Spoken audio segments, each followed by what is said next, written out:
somebody in Canada? Am I leaning back too far? You gotta actually want to be famous to like it. Yeah, no, that shit For real. draining. To like that shit, that's what you wanted to do. Imagine being like a beyond, like where you can't go nowhere on earth. That's different. There's not many people who. See, that's what I'm saying. Mentally, you already set up for that. You know what I'm saying? You would, but no. Back to what you were saying. You would have to change who you are to live like that, bro. Like you can't be who you was. That person is gone. When you get that big, that person don't exist no more, bro. Yeah, Eminem talk that's the reason. Eminem talks about that shit all the time. How that shit really it fucked him up, and one of the reasons he got sober because he was getting so fucking drugged out because he couldn't leave the fucking house and it was driving him absolutely fucking insane. Like you couldn't take his daughter to the movies and explaining to her like, hey, we can't go or somebody else got to. I can't take you, and like that shit is crazy. Nobody actually looks or tries to pay attention to the dark side of fame, popularity. Shit like that or whatever. It's like, what you upset about? Everybody know you. It's like, yeah. That's the flaw. That ain't the move. You know what I'm saying? Vice looks at the dark side of everything. Yeah, I was just going to say the dark side of I don't know the Ring, the dark side of the 90s, the dark side of the 80s, nigga. That person that loves me, I don't know whether he loved me or hate me. Right. And I won't know that until he get close enough to prove what it is. Yep. And that might be too late. Maybe. There's so many rappers that rap about that. I don't know if you friend or foe. Like you reaching in the thing, or you pull out a pen. Like, can you sign more? Oh, that shit crazy. Especially if you're out in the street, you know what I'm saying? Like if you're in an establishment arena or something like that, then it's you can be a little bit cooler, you know what I'm saying? But still, you on edge, you know what I'm saying? Would any of y'all want to be famous? No. Nah, bro. I used to want when I was younger. Mm-hmm. Now that I know what that would come with, bro. Hell no. I've seen it. Just again, he ain't that famous, but just a small smidgen of fame my brother had. Yes. I'm straight, bro. You at the strip club. You at the strip club to be a regular nigga with your boys and enjoy the strippers, and half the club is looking at you.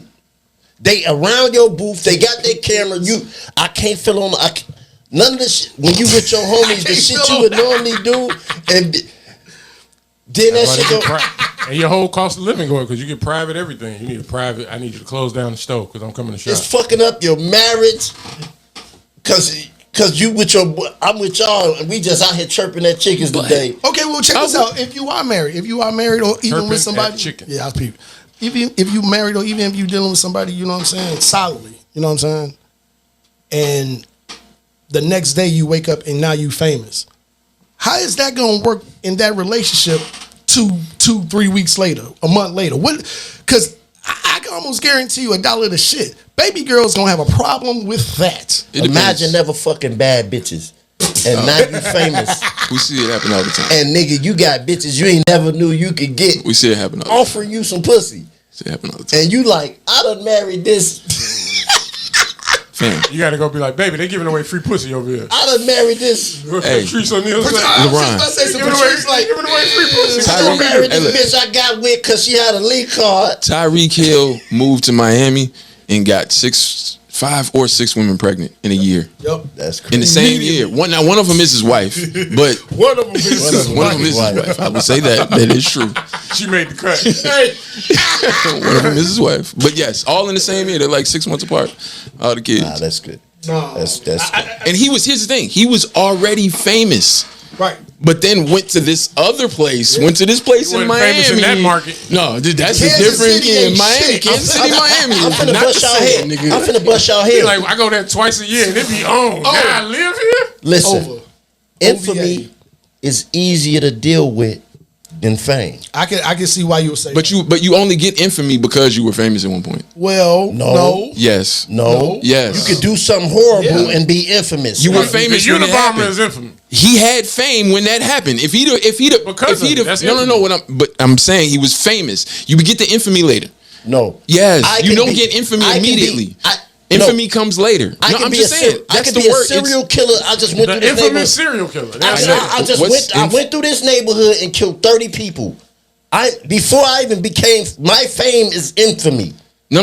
What I'm saying is you don't. Infamous. So you don't. But you don't get the infamy until post. It's after the thing happens. You had the fame, and then later you become infamous.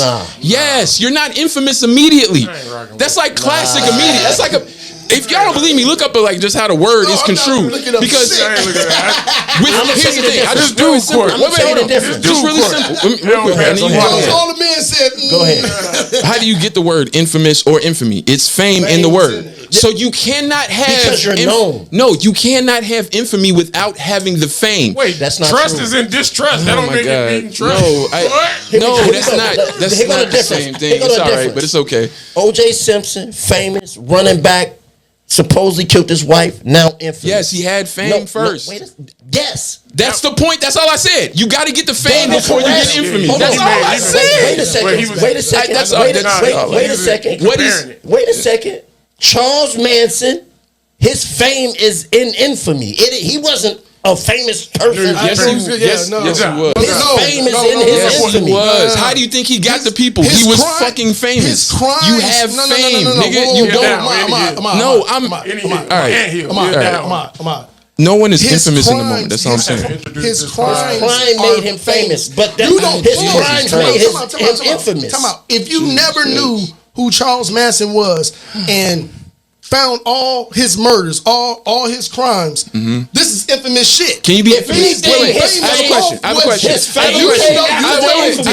a question. If anything, his fame came after the infamy. Can infamy be positive, or is it only a negative thing? It's only negative. It's only a negative, right? It's only negative. Right. But you only get the fame first because no one is infamous in the moment. What I'm saying. So when Charles, wait, hold on. No. Hold on. No, what I'm saying is when Charles Manson committed those murders, right? Hold on. Let me finish. We didn't know who he was. Let me finish. Then when he's on trial, OJ's on trial. He's infamous. No. Yes. No, he's not infamous then. It's only infamous after you look back at the events. That's where the infamy comes. Because you had fame to begin with. That's what I'm saying. You can't get infamy without fame to begin with. No, that's the... All right. It's okay. Yeah, I ain't right with it.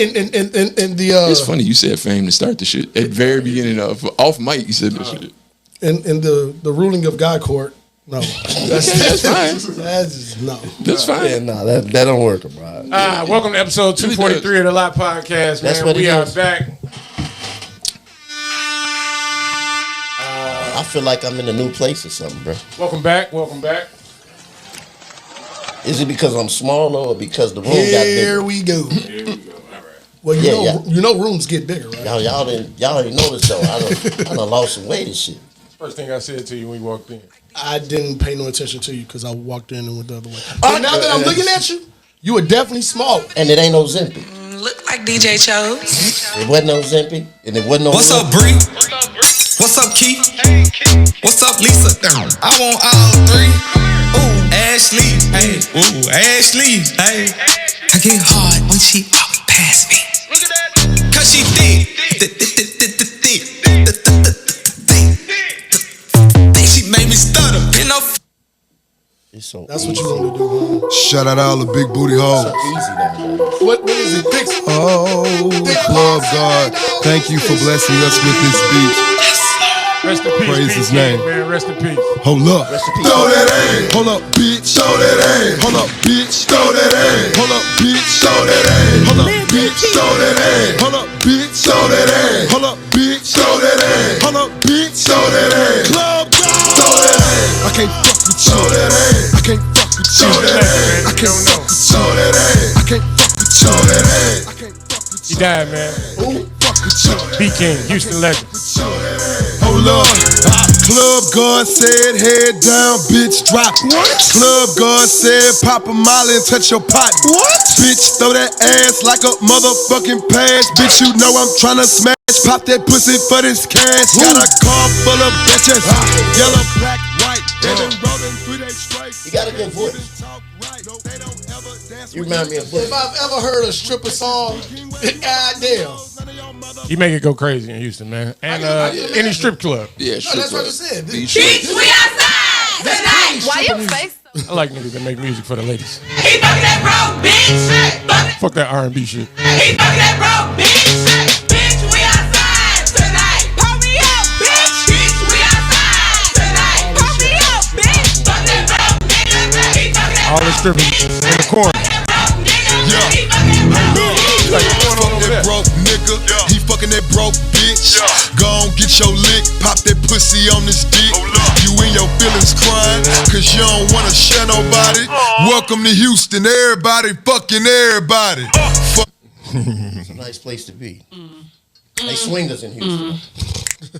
We all go together. Yeah. We all go together. Why your face so ugly? Like Club God say, throw that ass, poke it out. I ain't gay, but I let a bitch eat me out. Episode 243. Bad bitch, and my bitches too. Take Episode 243 of the Live Podcast. Let's go. Then leave. Then leave. Get that bread, get that head, then leave. Then leave. Bitch, then leave. Get that bread, get that head, then leave. Peace out. I ain't Club Godzilla, I ain't tricking, I'm just dicking bitches down, head down. Pop that pussy to the ground. She a freak, hoe, I put her on the team. If you keep your pussy clean, then scream. That shit's not. Episode 243 of the Live Podcast, man. We are back. She said, strip club shit. I ain't gay, but I'll let a chick eat me out, right? Who made the rules on gay? Why a chick can let a chick eat her out? Don't say it. Don't say it. Don't say it. Why a man can't get head from a man? That's what you gonna do? Don't do that. You come back with a bang. I like it. Who made the rules? Let's get it. Who made the gay rules? Did men make the gay rules? We are back. Or did women make the gay rules? I think the Bible did. That's not going I don't know. She says she ain't gay. We see women do a lot of gay things. Yeah. And we don't call them gay. It's just women shit. Yes. Men do one gay thing, but they say they ain't gay. Right. But they always gay. Yes. In everybody's eyes. Why is that? You cannot do one gay thing and be gay. Gay. Right. Yeah, exactly. Like, You got one too many S's at the end of your words. Fucking gay. yeah. This nigga, why is gay? This nigga keep putting S's where they don't go. Where they don't go. Pause. Where they don't go. This nigga speaks in S's. He speaks in S's. We got a lot of shit from the gay culture though. Like a lot of words we use, all that shit. Like what? Well. And how you know all of these gay words that we got from the sissy? I mean, I can't think of them that. We say them. I don't think you can say it. I think No, can't. Go ahead. I think the first nigga that said Jules was probably gay. He put an S where he wasn't supposed to go. Jules? That's the grocery store. That nigga was gay. And we use that word every day. That's true. Yeah. I'm trying to Nobody think says That was probably somebody gay little nephew. one gay Nobody word that says we so. use that's gay. There's a though. lot of them. Like though. that's just now in our vernacular. I slang. can't even. It's so many. All the Beyonce slang. Anything Beyonce say? Slay. Yeah, slay. All that shit. You know somebody? You know a guy that says slay? You ever heard a guy say that? A Say what? heterosexual man? Yeah. No. Okay. That's good. No, I use it in the past tense. I didn't seen a nigga post a pic on vacation or something, or like a wedding where he be like, I slayed him. I didn't seen that. But it ain't like slay. Like, well, I didn't seen the ED on the end of it. This is we're going with infamous and famous. Different word. Yeah, if we go with infamous and root. famous, we going with the root. Okay. How many times have you seen that? I thought you were asking. Just that one. Just that once. Just that once. Yeah, I've seen it. I've seen it. I haven't. I've seen it. I don't know. I haven't. It's a lot of other words. Like what?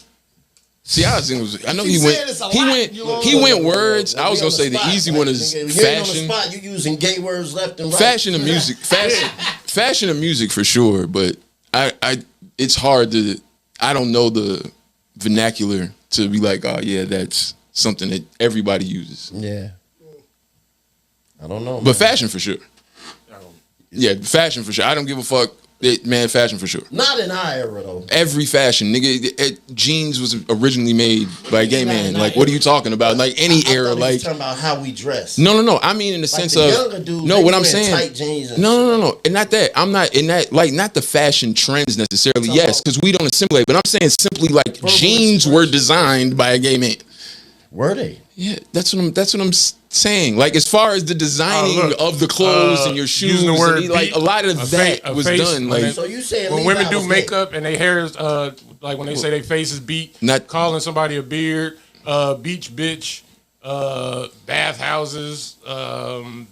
We don't use them words. No, I'm just saying. But this shit is named shit. Calling somebody a bottom. No, those are words that gay people use. We don't use them words. The question was, what words do straight people use that's gay? Yeah, that was you kind of saying that. Like, what's the norm? What's Cruising, been normalized? Down low. Down low is definitely, but it is in reference to something. Gaydar. I don't think a gay person made that. Yeah, I don't think. I'm just gonna keep it 1,000 with you. No, man. Did you a hear? frat boy in Oklahoma made that shit. Did you hear? He tried to say Levi Strauss was gay. Slave time girl. You think Levi was the first person to make jeans? I don't know. It was either him or Wrangler. One of them. Wow. Wrangler was definitely gay. Wrangler was definitely gay. Brokeback it was a documentary. Jordache was definitely gay, whoever that is. Some Jordache. Jesus Christ. With a horse on it. What the hell is this? What are you doing, dog? Wrangler. Don't do that. These are horrible names, but rest in peace, B King, man. And rest in peace, Kobe Bryant, man. His birthday passed this week. Yeah, man, the great Kobe Bryant, man. Fucking helicopters. Wait, is the helicopter fault? I don't know. Somebody zigged when they should have zagged. They should have never took off, according to. Number one. Yeah, that's the main thing because they had a no fly thing because the winds whatever.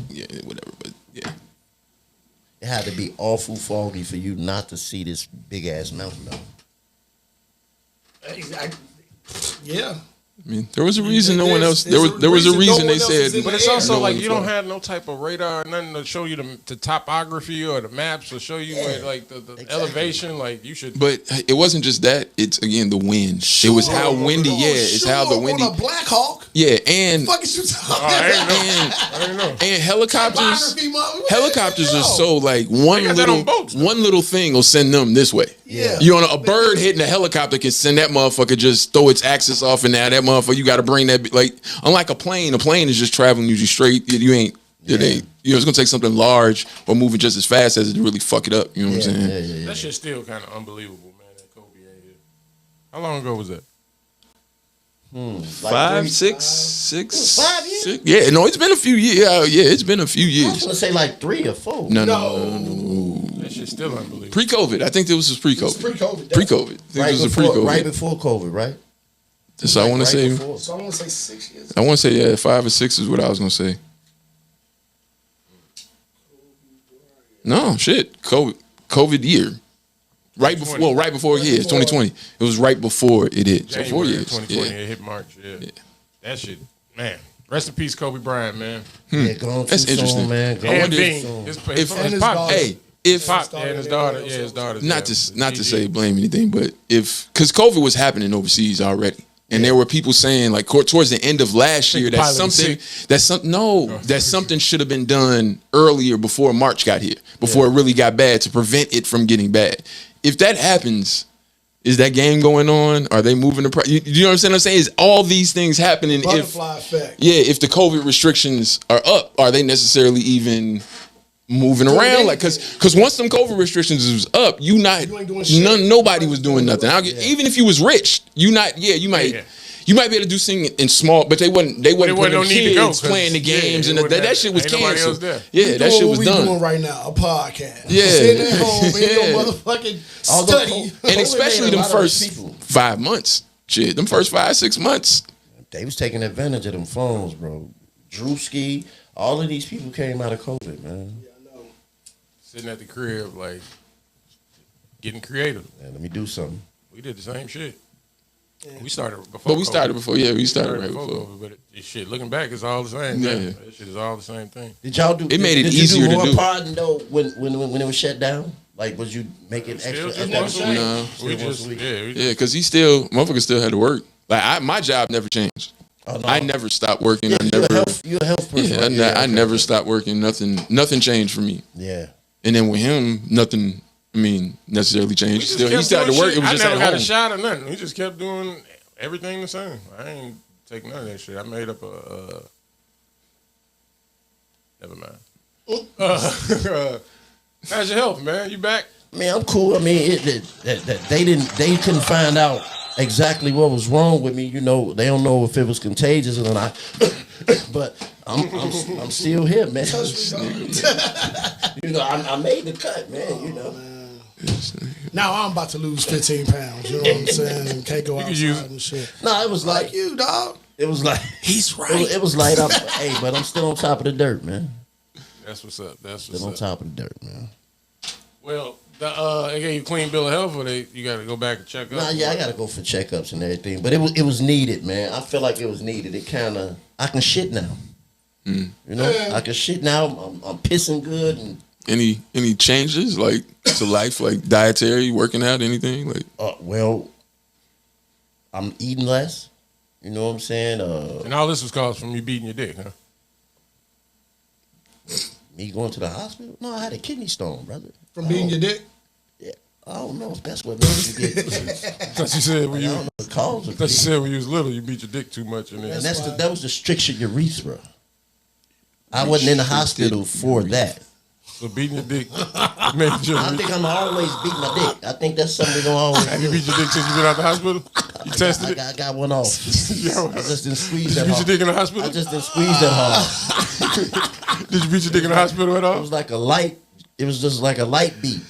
Did you beat your dick in the hospital? No, I didn't have an appetite. I didn't have an erection. None of that. As soon as they said I'd leave, I'd be like, give me 15 minutes. Because if anything go wrong, you don't want to leave. I had a decatheter in my dick, bro. Like it. Not when you was leaving. When they say you ready to go, we gonna check you out. You gotta wait like 5 hours. No, I went home with this for about a week. I had this thing in me. I was at home. You beat your dick with a catheter? No, that shit makes you not even want to walk. You pissing in the bag and all type of shit.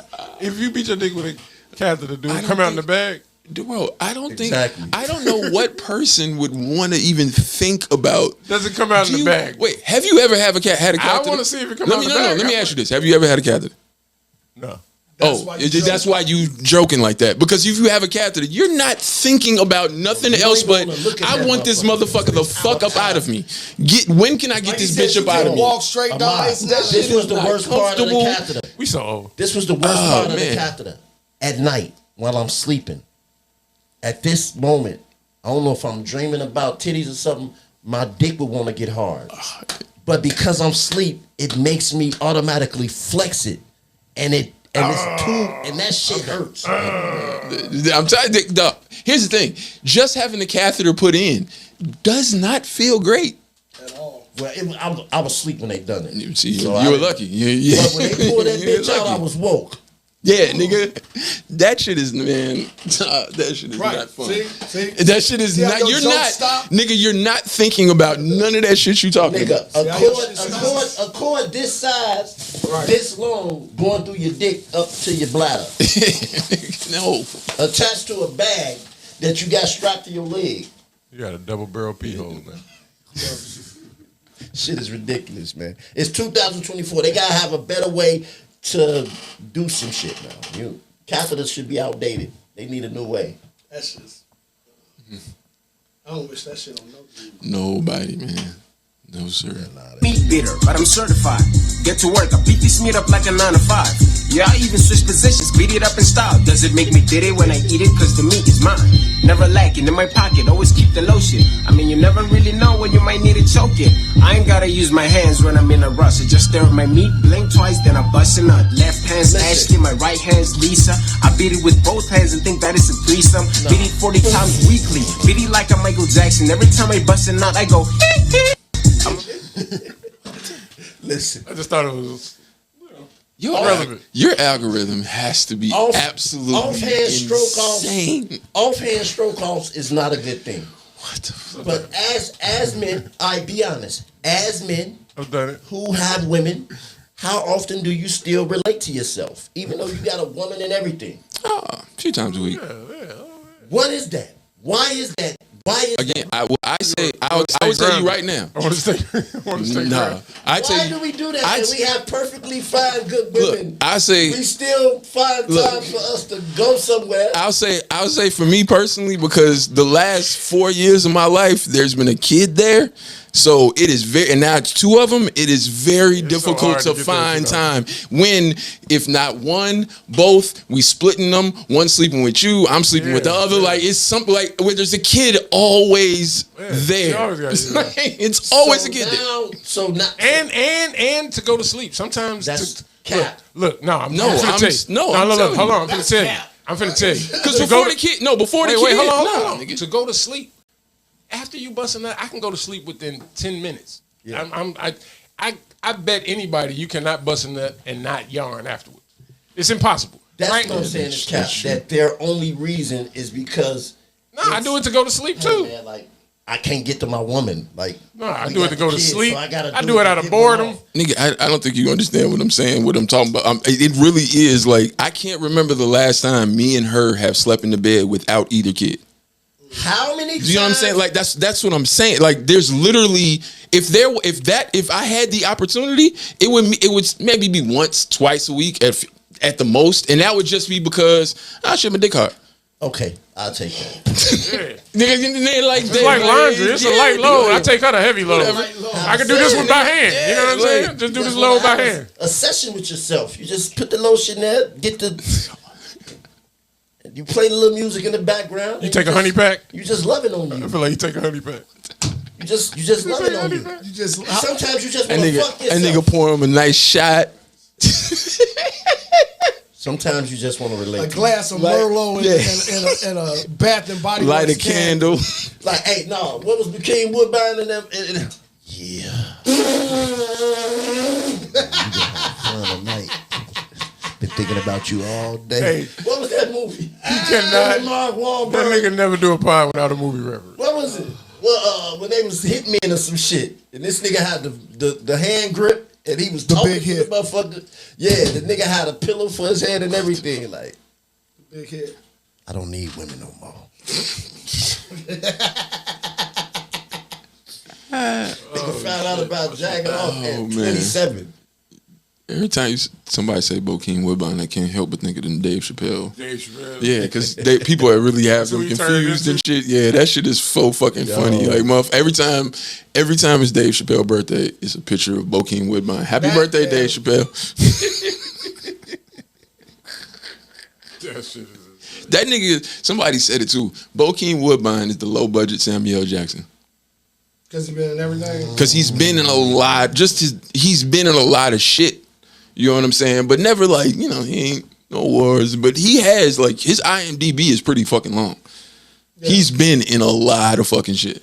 Yeah, but no, Samuel has starred in a lot of things. He starred in a lot of shit too. It's just none. That's why I said low budget. Okay. No, Samuel. Samuel went through a whole period of time where he wasn't necessarily starring in stuff. I guess like Die Hard co-starred, but Bruce Willis is for sure the star. There's no question about that. You know what I'm saying? You're not getting top billing. As far as like, and that's the thing, he was in a bunch of like Pulp Fiction. He didn't necessarily star in Pulp Fiction, but his character is one of the most, if not the most memorable characters of that movie. But he didn't necessarily. John Travolta's the star. Uma Thurman is then next, and then he's third billing after them. You know what I'm saying? That nigga is the star stiller. Scene stiller. Gator. That's what you remember from. That's what I'm saying. Yeah. And none of these movies you're naming, he was the star. Yeah. Now, the movies he was a star in, they're not that, they all right. They all right. They cool. Yeah. But the Snakes on a Plane. Yeah, No, wasn't it Black Snake Moan or some shit? Snake Moan was good. But he was on Snakes on the Plane. What's the shit where with the Matthew McConaughey? Fuck. He was the dad. Burning Hell. Time to Kill. Yeah, Time to Kill. Oh no, when that nigga was him. Yeah, when he smoked over. What was that nigga name? Who that nigga on that nag? What was his name? Steve. That shit was epic. Who that nigga on that Some nag? Django. Hey, you stupid. Who that nigga on that nag? Fuck is that nigga on that neck with this blue ass? You see that suit he got on, boss? That nigga grabbed the suit. This was the 1800s. He grabbed the suit from the 1700s and was like, I always wanted to wear one of these. I'm trying to think of a Velvet. Samuel L. movie where he starred in. What is that, Velvet? That's like everybody would say. Why did that offend him so much to see this nigga ride up on this blue ass suit? This uppity ass Negro in this velvet ass suit on this nag. What is you talking about? Yeah. Nigga, who is you? Nigga, who is you? That was the equivalent of nigga, who is you? He also mad at Fuck do his you boss think you ain't doing. is? He like, why you treating him like What this? the boss? fuck Like, is this? Pretty much. that nigga on that nag. I'm the biggest nigga on this plantation, and you finna come up and outbig me? Yeah. Oh yeah, nah. You don't see the velvet? Yeah, I see it now. Ain't never had a blue suit. Never. He was multi. He was multi as hell. Something big. Well, I ain't gonna say big, but it's a big conversation that's going on this week. Anybody see the shit with Cam Newton and I the did. doctor? No, I didn't see it. Just the clip. I didn't. I saw the I didn't take the time to conversation. watch the whole fucking thing. But I did see whole clip. I did see the whole I know. 10-minute I understanding. only saw like a 3-minute clip. So I What'd he saw do? the whole thing. He shouldn't have had it on there. Play it for the audience. Why you say that? Why you don't think you should have had it on there? She took that man to task. But he sat there and quietly took that shit. She was going in on held him his own. accountable. Well, no, he gonna held play him a little accountable. bit. She held him accountable. And he Oh, okay. You don't like that? I do. Why she shouldn't have been on there then? She made him If look that- bad on his own Wait, show. No. If that was what he wanted to show, that men can be. This would be an example of men taking accountability. You know what I'm saying? Then I get it. You know what I'm saying? I don't know exactly what his purpose was having her specifically there, knowing what she actually does. Yeah. You know what I'm saying? She's gonna ask you this question, dog. You know what I'm saying? That's part of her job. Yeah. You know what I'm saying? Depending on how I'm trying to craft my look, my image or whatever, that's more so what I'm saying. You know what But I mean? he ain't really. I give Cam this. He had Charleston. He ate it. Charleston White was on there, and Charleston White kind of made him. Damn. You know what I'm saying? Like look fucked up a couple of times and beat him in some arguments. So I mean, he's not afraid. What I'm saying is he's not afraid to look bad on his own shit. Basically, Okay. you know what I'm saying? Like he's open to. But it's different. You know what I'm saying? Entertainment. Yeah, like it's he's different, though. like. You gonna click. No, what I'm saying is he may know that, and he like, well, fuck it. Like, let's compelling. bring it. Yeah, let's bring this to the table. All the Why? shit that a Why camera not? need. Compelling, dynamic, I'm not entertainment. afraid of what may So happen. you saying that don't You know what hurt I'm the saying? overall? Will that it make him definitely look? is. Will It's that definitely will not. that hurt his No, view count? Like, do Not that if make it's him look honest. bad on his No. own show? no. Let's play Well, it. no, Listen. I'll be honest with No. you. Know what? You know why? Because he about to play a clip, right? Yeah. Just those clips hit everybody, not just men and women, and women who weren't on his platform didn't feel this way or that way about him. Now he's getting their attention as well. You know what I'm saying? So no, this is positive. Okay, Man, it's positive. Okay. There you go. How do people see my situation and not think that I'm not high functioning? What situation? Okay, so I'm not married. I have beautiful children. How many? 8. By how 8. many women? 3. And this is the kicker. I want more. By multiple women? What's the intent? I I'm just saying, want or God by to your bring wife? them. I just want God to bring them. Oh, okay. My desire to get married is lower than my fear of divorce. So, as you had said, Dr. Brian, you said it, I didn't say it, I will agree. I'm just taking my time. You're not taking your time. I am, though. Light You're his being ass very up. action-based. You're not taking your time. I'm taking my time. You're being very action-based. You have 8 kids Yeah. with 3 different women. Yes. You are creating, procreating, and multiplying. That is not taking your time. You're being very selectively active. Okay? So you're creating, and disclaimer, the kids are innocent, they are beautiful and amazing. Anything I say has nothing to do with them babies. But you are proactively choosing where you want to be active at and where you want to take your time. You want to take your time in having a wife because of your own fears. but you will, and I say this with all respect and love, what I'm about to say next, okay, Cam? But you will selfishly create broken families, even if you're in their life and you're a proactive father, and I believe you're an amazing daddy. I can only imagine with just your presence and knowing you. But these families are still broken. Every child cannot have Papa in the house with them. So some child, if not all, will end up with some kind of deficit without daddy being there. Now, you chose to do that. I'm not saying you sat there and woke up one morning and said, I want to be selfish today, so I'm going to go make a baby. Not saying that at all. But those are selfish acts at the expense of your fear. And yeah, that is a low functioning behavior. To say that I'm going to build these houses and put kids and these beautiful women and kids in them, but I ain't going to create a home in them. I'm going to wait till I dissipate my fear to find a wife where I'm still going to be fearful with, because there's no such thing as not having some type of nerve or some type of feeling behind marrying somebody. And then I'm going to build a home with her while all these other beautiful babies have houses. That's completely unfair and that's selfish. And so, yes, you're taking your time in this department, but you're not taking your time in this department, which means you're compartmentalizing. And compartmentalizing never works. Compartmentalizing hurts everybody involved. Everybody who's in this box and that box and this box and that box and this box. And then here you go over here trying to figure out what box you're going to feed or entertain or do. Then you're looking outside to figure out who's your next victim to put in the box. I got a question, fellas. Who's to say broken homes is a bad thing? Study show. Stats. Wait a second. But I'm sure those studies are not taking the caveat of what if these two people that live in this home together are horrible together. And that horrible came not in the beginning, but as time went on and people changed and evolved and turned into different forms of themselves. I've told you before, stop putting my personal business out here in these goddamn streets, dog. For real. Hey, you done met my dad. He would not appreciate that, dog. He would not appreciate that shit, dog. I'm just saying, sometimes. Get in character. Sometimes, right? You doing better for the. That's the outlier. But okay. That would just bring the average or the stat down. So that's why it's not at 100%. What are the numbers on successful marriages versus ones that fall to the wayside? What do you define as? That's the thing. It's like, what do you? No. That's a good question. What do you call successful? You know what I'm saying? Here's the thing. Now you got to get into a whole different. Because there are a lot of marriages that's together, but they not successful. But they haven't been together for fucking 30 years, but technically they've been married for 50. Right. You know what I'm saying? Like, exactly. But they haven't been together for 30 years. Some people would view that because of the 50 as a set. So you got to define what. Exactly. And that's the point I'm making. That's the point I'm making, Ma. Like, it's caveats that you can't. You're gonna look at the fact that, okay, these people have been married, and that's enough for them to tell that person that's looking at it that that's a successful marriage. I disagree. Go ahead. I disagree because I think this could be my personal understanding or belief or whatever.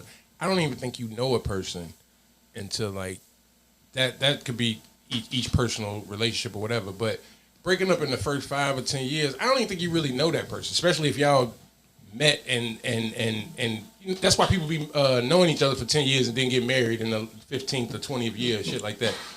I think it takes time for you to learn this person, learn that person, and you're not gonna learn them in the time that a lot of these divorces you see in the first 1 to 3 years, 5 years. Like, you don't even know this person. You just learned something different and didn't like the way that they reacted and couldn't get over it, or cheating happened because it was a lack of communication. And you ain't really seen nothing about this person. Right, y'all ain't been through shit. You know what I'm saying? It's like that.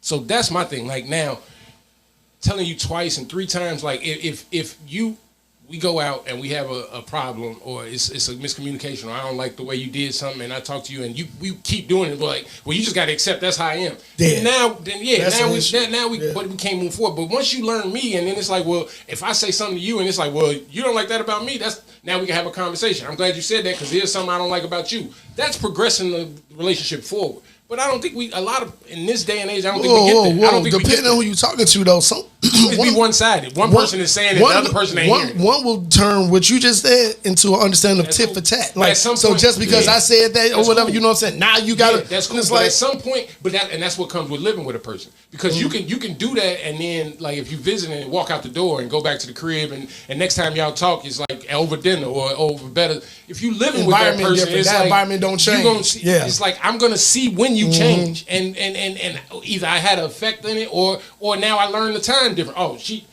gets over it in about 10 minutes or 10 hours, whatever. But I have to deal with that. I have to learn that and then make that choice to, do I want to wait 10 hours every time we argue? But on a statistical standpoint, those numbers on marriage, when you talk about whatever stat you bring up about marriage, a lot of those weddings and marriages happen when those people didn't live together for the until they were married. So when you talk about that even that view of living with someone before you get married, and that being perspective of this is how we're going to enter into this marriage, is different. They didn't used to be like that. Like that wasn't even a thing. So it's like, that's what I'm saying. It's like defining what a successful marriage is or what marriage is and all that. Like that shit is a very difficult question, because it has changed for over the last 20 years has changed, but over the last 30, 40 years. And when you talk about them stats, that's what you know what I'm saying? Even if you go over the last 20 years, that shit has shifted so fucking much. Like even what a marriage is, you know what I'm saying? And the compromise and all that like people that shit don't even understand that. Like you see parents might talk to their kids in front of the other spouse, right? Man, you used to do karate, you used to run track, whatever. Why you don't run track? Because I had you. You know what I'm saying? My whole life was put on hold. You see the husband sitting there like, wait, what? What you mean? I thought you wanted to do that. I thought you wanted to have a kid. You know what I'm saying? So it's like the understanding is, it's a compromise, and that you might not even understand the other person did, but you got to get to that point to learn. If you break up because of some shit that I think her point. I'm speaking to her point. She's trying to say. I'm with you. No, I think the better way to put you fucking up by putting these babies in the world that don't have a father in the house, and I'm simply saying, so sometimes a father don't need to be in the house if his presence in that house is creating a fucked up atmosphere. Okay, she didn't necessarily say he was fucking up. It was more of that. She said he was waiting, and she was saying you're not waiting. You're not necessarily selectively waiting. Yeah, that's what it was. Also, to the kid's point, she said you're also creating a deficit in one of them kids. You can't be in every home, and one of those kids, the home you are in, the other kids are not getting that. And so as you pick and choose and go from box to box, somebody's left out every time. So your better understanding to get what works out better. You went from broken home to married homes. Go with the stat of two-parent homes. Two-parent homes. Successful. To non-two-parent homes. Yeah. And that'll get you your stat. That'll get you what you're looking for. Meaning it doesn't matter what you get from the kid. Doesn't matter if the marriage is successful or not or whatever. Both of them are in that household. Okay, I give you that. Would you agree in a perfect world you would want to raise your kids a husband, wife, and kids, right? And yeah, unless. Right, but that's unless. Perfect. Yeah, that's what I'm saying. Oh, perfect. Yeah. That's what I'm saying. So I mean, that's all right. Let's do this. Do y'all want to be married?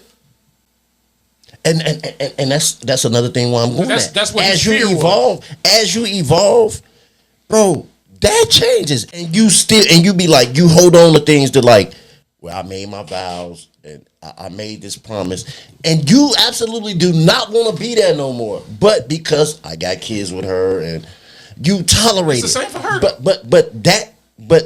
in that toleration, it's creating an atmosphere, right?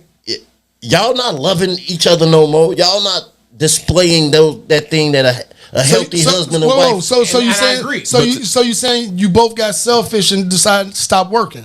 Exactly. Because the title. That's fine. Here's the thing. You can't be together 20 years and every year be on. You're gonna have some off years.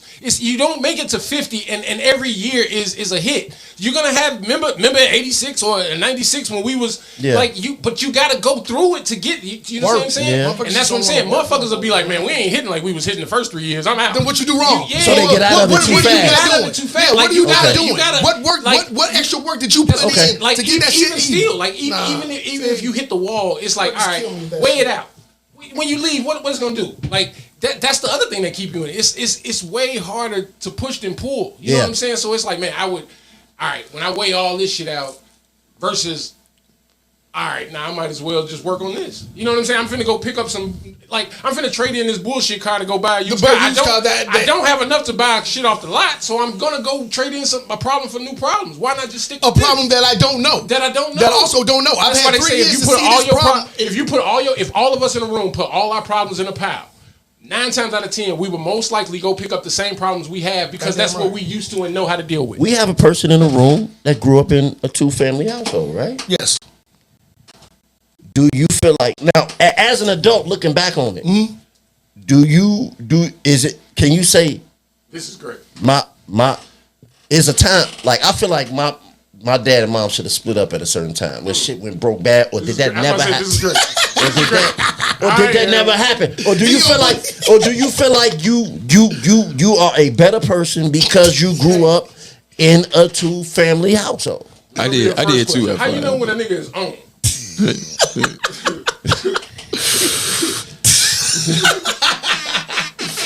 Audience introducing, because you have 3 people that grew up in broken households, right? I didn't grow up in a broken household, bro. Your mom and dad was together? Yeah. His dad just passed. Yeah. Oh, okay. Yeah. Okay, all right, cool. That question to both of y'all. Do you feel like? Well, let's start here though. Yeah. Let's start here though, because I feel like this is gonna be a longer answer. No. His no. You could go with his. Yeah, you should definitely go with his. What's the question? You might not ask it right, so I know.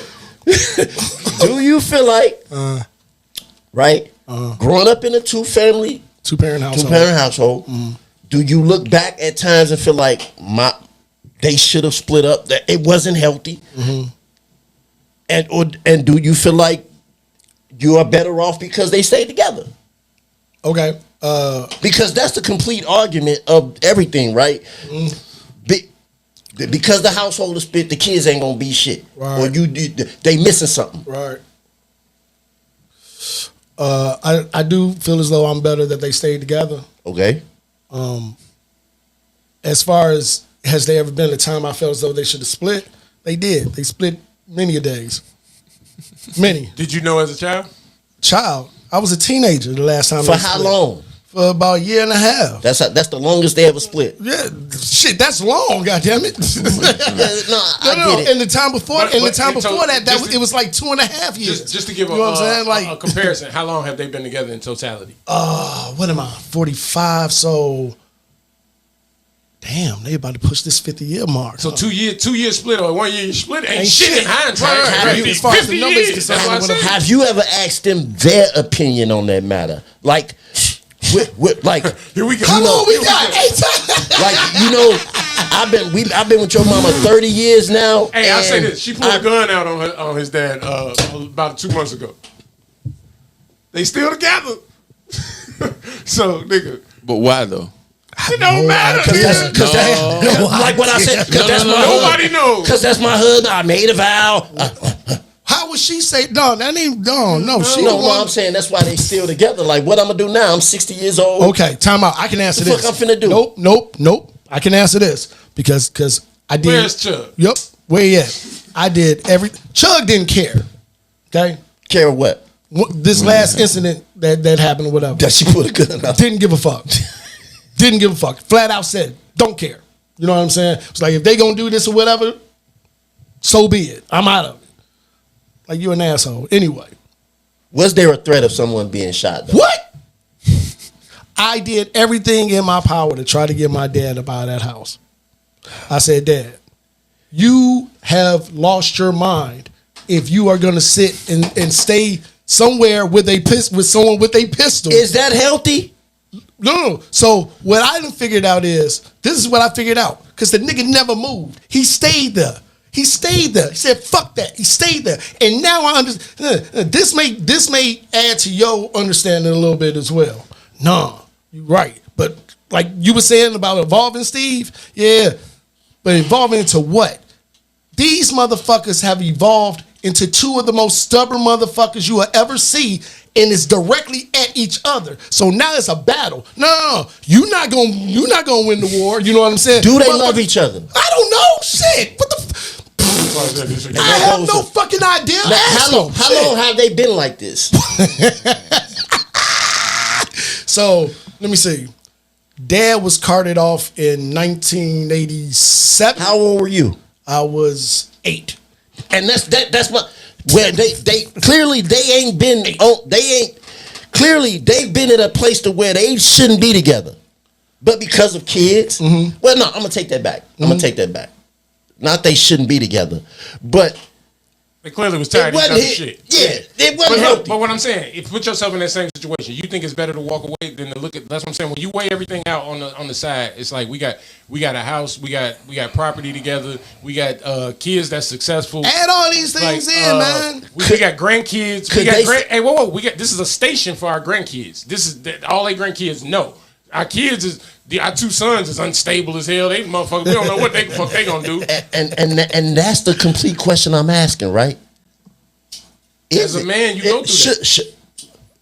Are we displaying health to our offspring, grandkids? Are we displaying health? Okay, watch this. Are we displaying a good environment just because this is the environment? Check this out. You don't know. Whoa, check this out. I don't mirror what I've seen with them. I don't mirror none of that in my relationships. What I seen with them? No. Do you have relationships? Are you in a relationship? I'm gonna give you that. Are you in a relationship? Sure. I'm gonna give you the flip of that. Growing up in a 2-parent house, you just wiggle. Growing up in a single parent house. Yeah. The flip side of that is the 2-parent. It's more of a sense of family, community.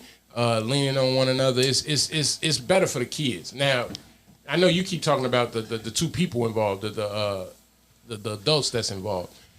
I think that's just what men go through, and I think in these last probably 5 or 10 years, we learning that's what women go through. That we just learning the compromise of 2 people being together. Like where when you see people online arguing and going back and forth, it's like the shit you put up. I think so. Going back to the original shit, what's a successful thing? I think it's the same shit as what's crazy. What you define as crazy, I wouldn't define as crazy. What you put up with, I wouldn't put up with. What you deem as success, I wouldn't deem as success. And you might get a girl or you a mate or whoever that don't agree with success like that. They want to travel and live it up and do all of this, and it's like, nah, I'm trying to buy a building. Y'all might not last. You see what I'm saying? Is the success in a healthy relationship when kids is involved? You only can gauge that by how successful the kid is. The product of my efforts. The success is the product of my efforts. That's your loyalty. So as a man, that's what that is. That's your legacy. But here's the thing. Who's judging? Definitely. Because what that kid's success look like depends on what you're defined. Because to the outside looking in, they could be like, well, that kid was never successful, and it's because he just draws comic books all the time. There are people can look at that and be like, well, your kid wasn't successful, and you can be like, well, no, that's what he wanted to do. He can support himself, and he's successful. So it's like all of this shit really is what do you personally define it as? Because what some define as successful, that's defined by the society you live in. But you can decide for yourself. It's the product of my effort. You got the choice to decide for you. Go back to your original thing of a 2-parent household. When a child does something and both parents are happy and encouraging, it could be stupid, whatever it is. That's why you see people doing dumb shit. It's like they parents encouraged that shit and gave them the finances to further that shit, and they believed in themselves, and now they fucking selling whatever on the corner because they believe in themselves because their parents like it. But that's healthy. Wait, yes. I mean, why would that be? Yes, if they like you said, supporting themselves and doing what they want to do. But here's the other part. The other part is that broken house where you do something successful and the parent is like good, and you're looking around for the other parent, and you like, damn, I wish my dad would have saw this. Or I wish my mom would have seen this. And you don't never pursue it to the point, and then you learn later when you find that dad that's his passion, or that's what he did. He put that shit together, and you realize it's in your blood. I threw something away that's in. But if I'd have been able. So it's how many things that you look back at a broken household and you be like, damn, if that other parent was there, or you learn something from your dad and be like, damn, if I'd have known that. And see, that's what I was gonna say. Knowing what you got now, even if mom and dad are not on the best terms in the same house, you still get a balance. If once you get to a certain age, let's say you 13, 14 years old, but now your mind is beginning to mold, and you're starting to look at the outside world and these outside things a lot differently. You know what I'm saying? And but you're saying I can't get that balance by visiting a parent. Okay, watch this. Watch this. It's not likely. Whoa. Maybe, but watch this. What is more likely and what's more probable? If they are here in the house and they doing they this or that or whatever, but you're observing, you're asking questions, you're observing, you know what I'm saying, and paying attention. You're not getting that one side from mom, you know what I'm saying, and then by Friday you go to your dad's house and now you get it from dad. No, you get it in real time to where it's like you with what they're saying, you can see what is actually going on, as a child, and you can make up your own understanding. Compartmentalize that like that as a child at all. So every day is I wish. Like, if you see your dad on Saturday and you do something good on Wednesday, you wish Wednesday was Saturday. Right. You know what I'm saying? You're like, damn, I wish today was Saturday. Because my dad would have been able to see this. Like, so it's that deficit she's talking about. You always creating something that is like, you're not just being able to be there and wake up. It's like, how many times my daughter run in the room and wake you up. And the day starts from that moment. That's when she started the day. Mm-hmm. And then it's like, what you want to do? Get up, daddy, get up.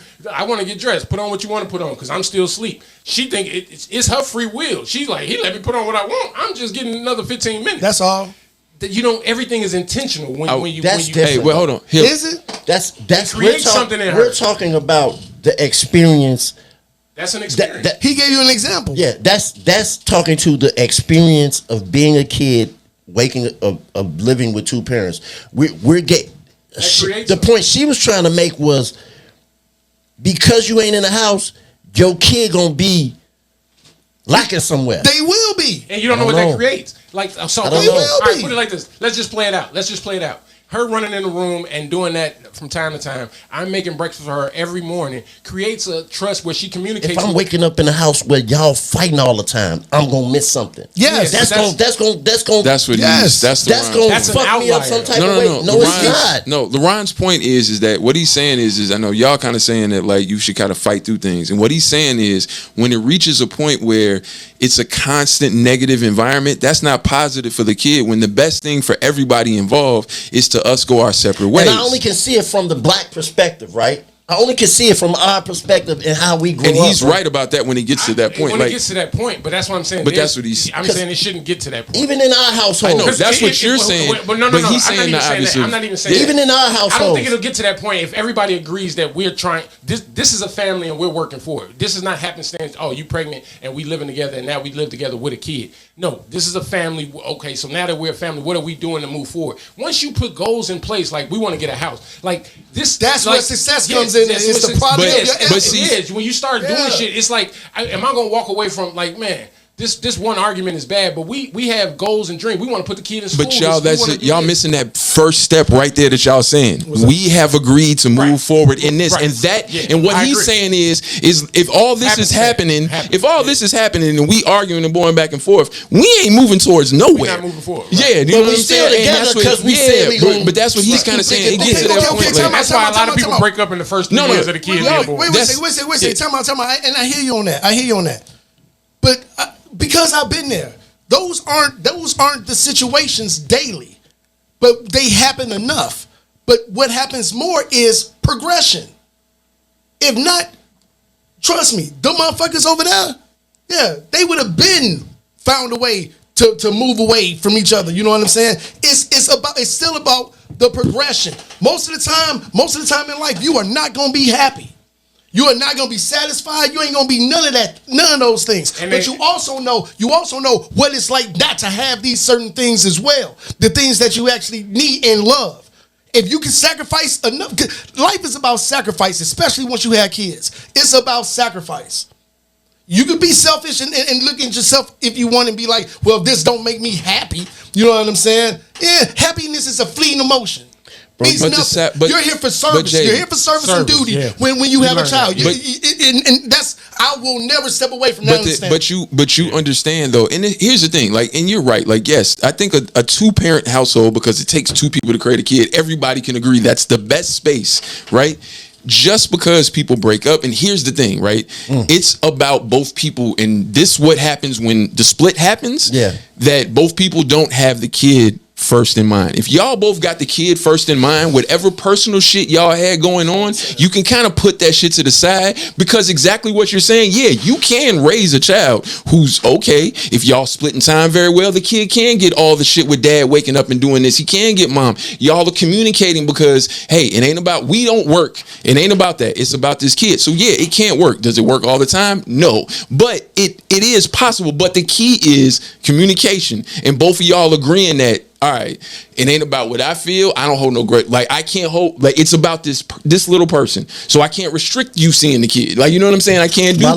My last thing. I think the success of a kid is more communal than just your household. Yeah, absolutely. Yeah, I agree. And I think what you were just saying is still, I would say, like, the moving forward part. If you don't move forward together, you got to figure out how to move forward apart, right? So either way, you still got to have a conversation. Yeah, you got to have a conversation. Still weighing it out. So it's like, it's way easier to do this under the umbrella, or being like, so it's just adding shit to the conversation. But it's different when we ain't fucking no more. Yeah. You know what I'm saying? That changes things, and then it's like, no, it is now about this person we created. Strictly. Yeah, that's it. The attention is geared right to the kid. You ain't got nothing getting in the way of that. Yeah. That Earn Your Leisure Fest. Invest Fest. That's an artist. I don't get nothing. Invest Fest. It's Earn Your Leisure, the podcast or the finance group. I'm like, I thought it was a festival. No, it's an Invest Fest. We got a listener, one of our podcast listeners, Kev. He down there, and he wants to tell us how it is. I asked him how it is down there. This nigga been sending me videos. What is it exactly? What are we talking about? Yeah. It's Invest. I think. Okay. But it's you know Earn Your Leisure, Ian and yeah, it's a podcast that talks about investing. Yo. Welcome to the ALOT podcast, Kev. Oh, that's what's up. Welcome. Yo, man, so you down there at Invest Fest. What city is it in? Tell us all about it. What's the vibe down there? Let us know. I seen all the videos. I saw something say sugar coochies. You can start with that. Sugar coochies. Sweet pussy. You know what? What size donation do they need? I did not visit the Sugar Coochies booth. I just took a picture of it. But it's there though, right? It is there. Oh, I got the picture. Is it literally a coochie with sugar on it? Yeah. I did grab a card and I did take a picture, but I didn't visit the Sugar Coochies. All right, cool. Got it, man. So what's going on down there? What city is he in this year? So it's in ATL. It's at the Georgia Convention Center, right across from the Mercedes-Benz Arena. Okay. So in the heart of downtown ATL or Midtown. Not sure exactly what it is. So what is this thing? What is this? What is it? So InvestFest is a conference, and the conference is mainly focused on like investing, stock investing, real estate investing, tax saving on your taxes, crypto investing, stocks, real estate, insurance, AI, technology. So it's really a conference centered around, I guess, all your trending, hot topic, financial moving parts right now. But what they do best is they intermix entertainment. So on the surface, it looks like one big party or not something to be taken, seriously. But that couldn't be further from the truth. I mean, there's, like I said, the tax sessions are packed, the investment sessions are packed, not just the sessions with entertainers. Yeah, so What caught your eye? So it's a vibe. What caught your eye? What drew your interest? You said what? What caught your eye? What drew your interest? Where you stop at? So my main purpose for going was two reasons. I've recently got pretty heavy into stock investing, so I just wanted, even though you can find all of your information about investing in stocks online, stuff like that, but I just wanted to be in an environment where it's rooted in our culture, which was a big part of it, and the other thing is I got an online project that I've been delaying for a couple years now, and I need some motivation, and I definitely got it. 100% got it. So you go ahead. No, I was gonna say, is it geared towards the how-to or towards the people that's already in the know? Like this thing. Both. Okay. I would say both. So what you get is you get a lot of experts. So you got billionaires in the house, you got millionaires, you got entertainers. So these, those are primary, and all of these people are leaders of industry. So everyone is verifiable. Everyone is, you can look them up, or you've heard of them. Yeah. So to start there, but there is a lot of how-to, but the sessions are short. These are not hour-long sessions. These are like 30 minutes to maybe an hour. So you're getting to the meat and potatoes, but it's also given in a way that's very motivational. Okay. So they speak in your language. They're really like making sure that it's impactful. So yeah, it may be some how-tos, but it's definitely some follow-up. Either follow me, because a lot of people are selling stuff, which is okay. So a lot of people are selling things, but they're also saying, hey, well, follow this strategy or do this. So will.i.am gave a great presentation. He actually debuted his new AI driven app, and he said something that was it was pretty. It was a nugget that to me almost made it worth it. So he was talking about how he had a dream, and he said typically when you have a dream, you might share it with a friend or a family member. Or you might even go to Google and say, hey, man, what does a butterfly flying through fire mean? He said, but instead what he did was he started an exchange inside of ChatGPT. So he started asking ChatGPT to different questions about this dream, and he started this dialogue back and forth. And he said the result of that was a book.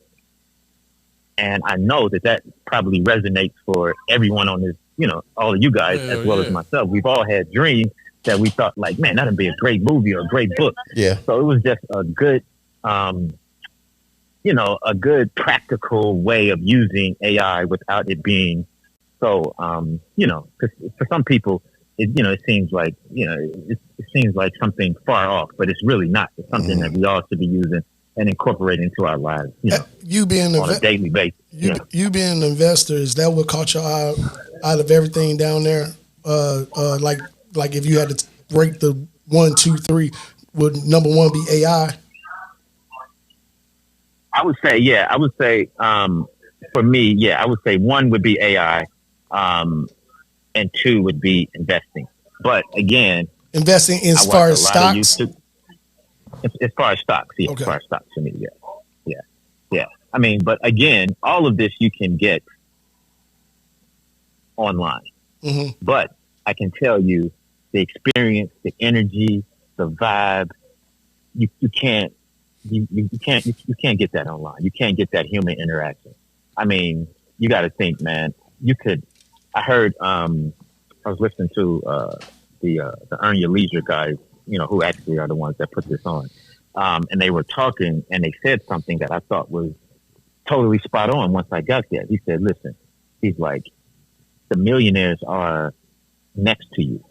The billionaires are in line at the same vendor you are. Mm-hmm. You could meet your next business partner there. You can meet your next investor there. The networking has got to be insane. So man, just go you for can that. meet your wife there. Yeah. That's where I was going. What's the ratio to men and women there? So I would say the ratio. Women always follow the money. The ratio isn't true. So I would say the ratio isn't crazy. Like, I mean, once you venture out into ATL, their ratio in ATL is pretty huge. Right. But inside of this event, I would say it's probably like 65-35. Maybe 70% women, but I'd say 60-40 is safe. 70% women. That's God. That's good numbers. What's the age range in there? Clearly, he's trying to invest in women. Right. That's what he's trying. He's looking. I don't think sugar coochies is they old? They vintage. These sugar coochies. We talk about Starburst or Miss Werther's Originals. You know what I'm saying? What kind of sugar coochies are these? So what was the question? What's the age? And why the hell you so scared to go to that booth? Why are you taking pictures from afar? He's married. So, second question first. So the only reason why I didn't approach the booth, because mentally, what I thought it was some sort of, and I could be totally wrong, because I didn't read. I just took a picture because of the name. I thought the name was very catchy. But in my mind, I said, oh, this must be like feminine products for women. I can get that. I get and, that. Okay. Yeah, so that's the only reason why I didn't approach it. And not, I'm second thinking about it again. I probably would just ask, just to go up to and ask. But I took a picture as well as got their business card. But I haven't read the business card, or so I really don't know. Yeah. I would say the ratio, the age range, I would say 25 to 45 on the women. I would say because it's ATL, which I think is, a lot of people travel to it, but I think, a large population of that was there was from ATL. But I don't know. I really don't know the ratio or the demographic.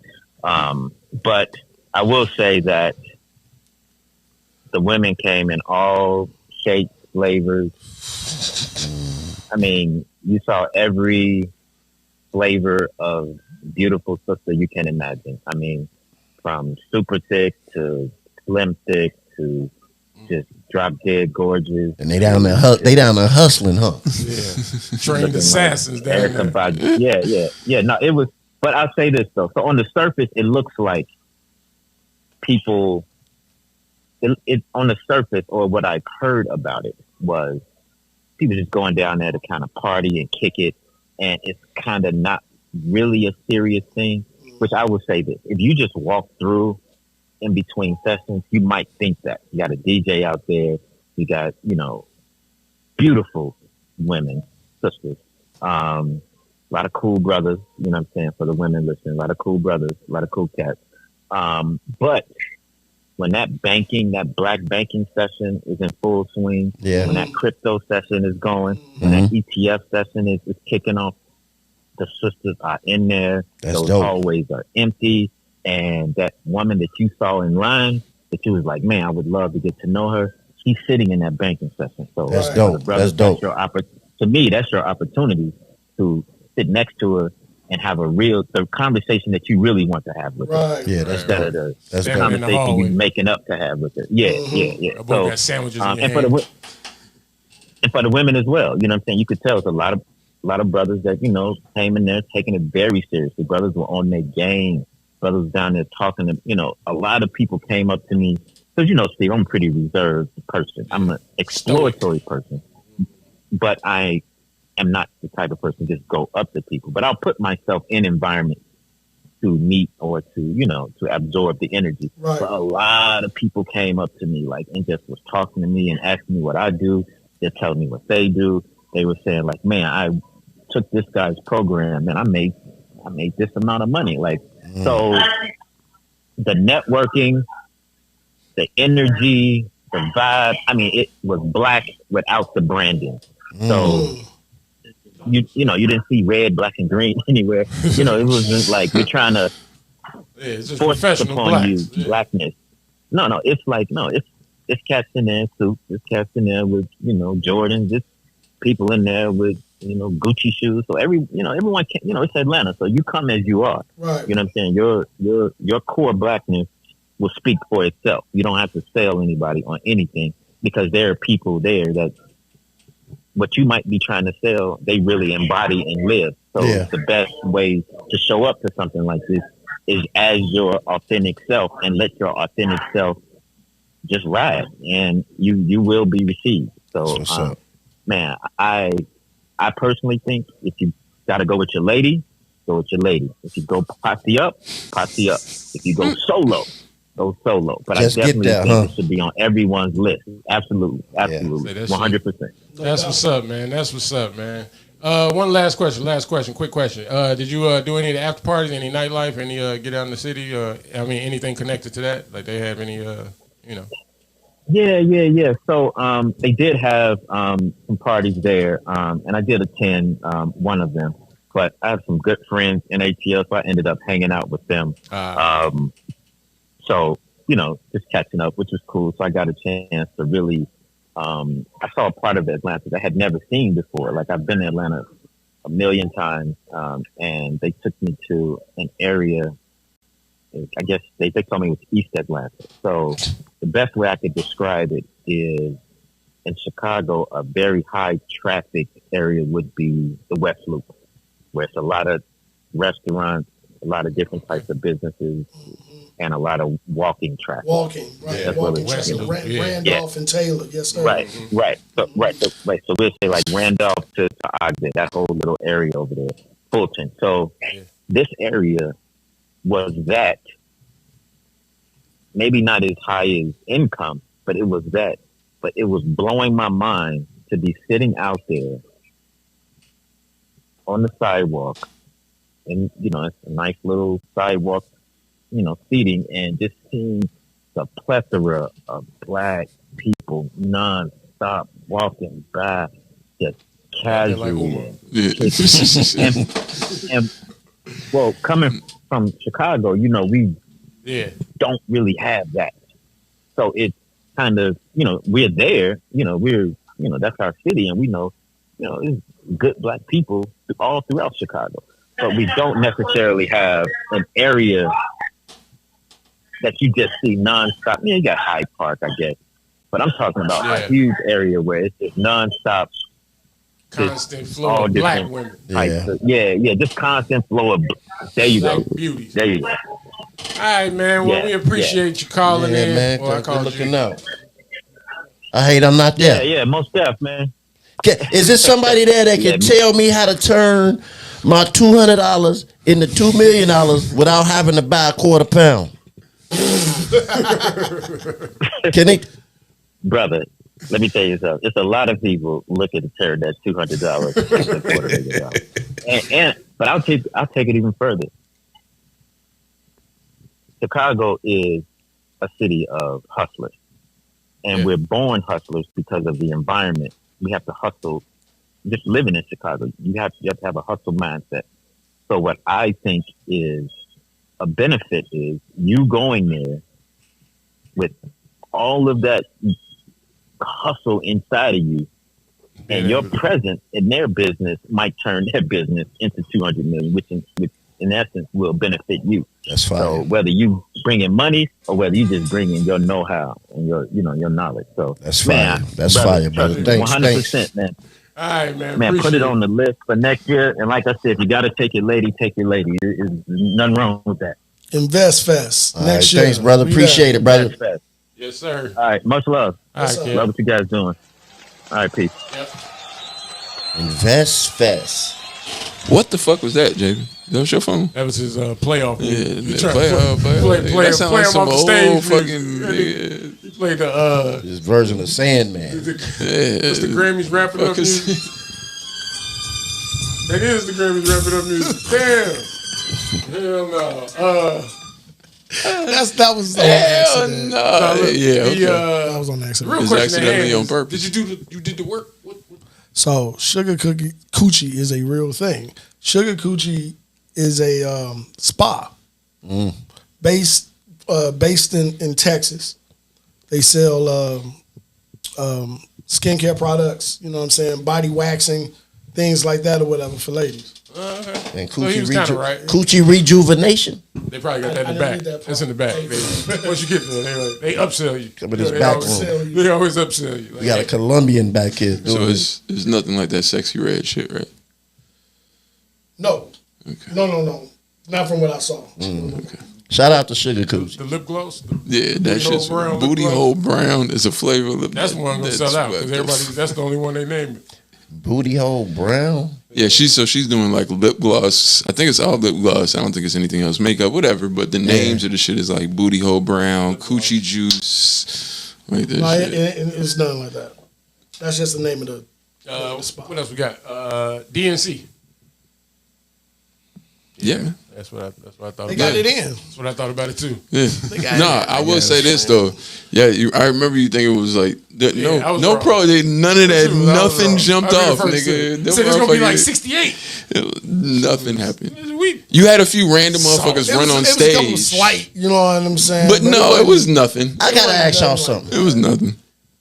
Michelle Obama. Yeah. You still stuck on her? I didn't see it. Mm-hmm. She had the best. How did she speak? Oh, she went crazy. She had the best speech. Her and Barack. Barack just had a little more. She was better than Barack. Okay. No, I know why you say that. I know why. But Barack got in his bag. Like Barack was like a freestyle rapper that was like found his cadence and got in his bars. He started rocking, nigga. Like he was like, nigga. But he did. It was the charisma. Yeah, but the thing is, Michelle was like, man. Fuck you, when Jay. they go low, now that I can talk, goddamn it. My question though is in her speech, could you see her replacing? Nah. Her speech was, "I'm never running," because how she was talking, she's never gonna run. I'm never gonna run. Yeah, nigga, fuck that. That's what it was. I wanted that. After that, nah. She talked like the big sister that could whoop everybody. Like, you don't want me to come off the porch. Was it definitely Chicago? What? Yeah, nigga, what? Nigga. If she could have cut, she like it was. You could hear it in the cadence. Like you want to. I gotta go watch that. She went in. She went. But Barack's was what you would. It was like, oh yeah, now I see. I remember why this nigga got elected because this nigga he can do that shit. Like he can. He got that cadence. He got the cadence where it's like, it was nothing written. I ain't gonna say nothing written, but you could tell it was more like points he wanted to hit. But Michelle stole the show. To me. Yeah. Some people would say Kamala, of course. Well, no, that wasn't. That was the night before with Lil Jon. Lil Jon was the night before, right? Yeah. Oh, okay. So how was Kamala? I mean, it was what you expect. Did she feel black? Because everybody's saying she not black and all this stuff. I would say this. Everybody was looking for her daddy. I mean, it is what it is with that. The only thing about Kamala's speech that shocked me is how she went hard for Gaza and Palestine. Like that shocked me to the fact that she didn't just say, "Oh, the children shouldn't be killed." Like, you know what I'm saying? Like she didn't just say that. She was like, "Nah, they committing genocide." She said that, and it was like, "Oh, that was shocking." You know what I'm saying? Yeah. Because I mean, you know how that shit is with the politics. They both getting paid, but like it is what it is. I was just shocked she said that on that stage. Okay. Outside of that, it was the normal what you would expect politics be. If you ever like, it was nothing. You know what I'm saying? Outrageous. You know what I'm saying? Same thing when Wall spoke the night before. It was his. You know what I'm saying? Same. He got in his bag. Football coach. Yeah, nah. You know what I'm saying? Football coach. Do you see they was killing his son, saying he was acting and shit? Nah, that shit, dog. Like. Because of how emotional he was and shit, and it was like, oh, he's putting on the show. Beyonce but these the same people. Oh, y'all tripping. That's why people have to really nowadays fact check the internet. I never thought she was. Did Megan come out? No. Ooh, Megan good. No, the only person that I remember coming out the biggest was Lil Jon for Georgia. And because when they got to do the roll call where each state, blah, blah, blah, blah. So the roll call for each state, it was DJ Cassidy. If you remember, you know DJ Cassidy is during COVID. During COVID, he was doing the whole like mixtape shit, but have the artists live on Zoom with him and shit to rap their verses or sing their hook, whatever it was, right? So he was DJ for the whole thing. So when Georgia came out, it was Lil Jon. When they said Georgia, he said, yeah. He did turn down for what? He turned out for what? Oh, they was going crazy. Okay. There might be people going down. It was very exciting, but I don't think that you're supposed to drum up excitement. But I think the Democratic Party is excited, but I don't think they're excited for Kamala. You don't think so?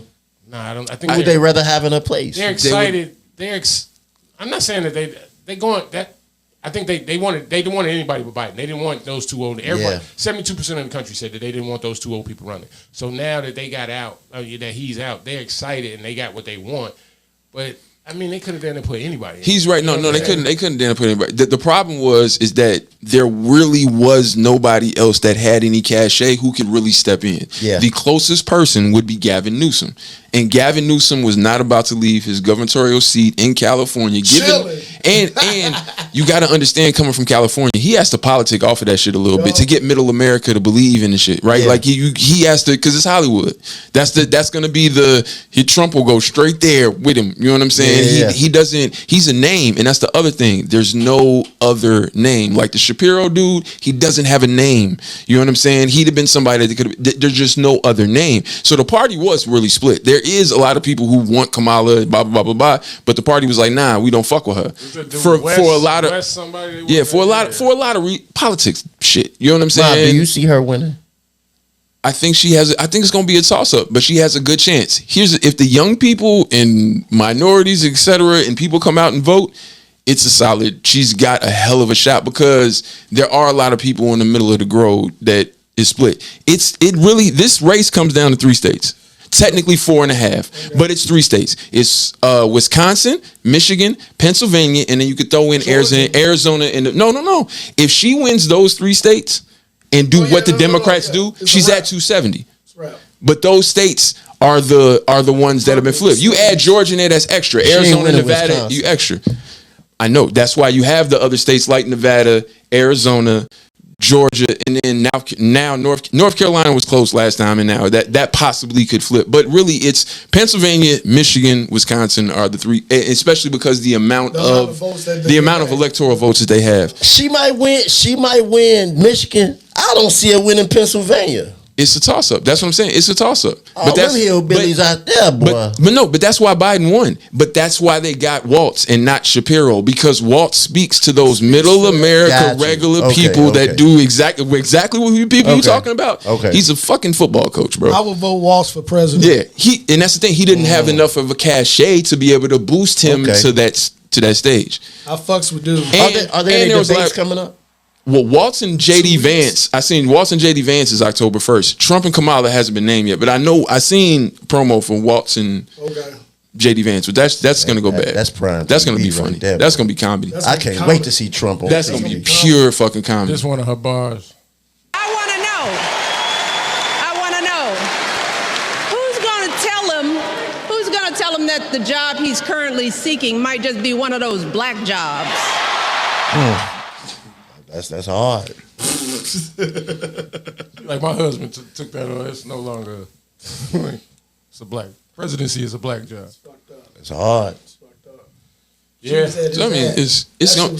And again, something else crazy could happen between now and then. We got November's a long way away in a lot of ways. You know what I'm saying? Like it's going to be interesting in the next couple months. But right now, yes, she is. Can I ask y'all a different question? Still political, just real quick. If Trump don't win, is he going to jail? Probably. I don't see the man going to jail. I do. Because this is the other part. There's a lot of Republicans, if he loses, are going to distance himself from him. So therefore, the back that he has, we need to move with Trump. Because here's the thing. He's not going to be able to run again. No, too old. I can distance myself from that man. Lock that motherfucker. That nigga going, you know where he going? Where Russ at? Because that's where you go to escape jail. Nah, but I think he said Russia. Where Russell Simmons at. Wherever he at, that's where you go to get out of going might to jail. Go to Russia. He gonna clearly. Nah, I ain't gonna think go to Russia. But no, he I think he got too much dirt on people too to just throw him in a cell and think he's gonna forget about him. That nigga gonna be like, he gonna find a wiggle. When I say jail, I don't mean prison. Stay going. It's gonna be club fed. Now you got a podcast. You know what I'm saying? I just can't see the man doing no time, bro. The only reason I say it is because you can see it now that when you have so many Republicans, it used to be like 1 or 2 Republicans. Remember, what's the damn senator that went against Trump when he was in office and they just basically booted her the fuck up out of there, right? Now you see a lot of Republicans vocally saying like, yo, Trump be on bullshit. The reason we don't have this because Trump stopped this. The reason that you didn't have that happening before. So you can already see that there is a sense of where if this motherfucker don't, you know what I'm saying, don't win, like we're already trying to let me distance myself from him. That nigga got a way of making mud stick though.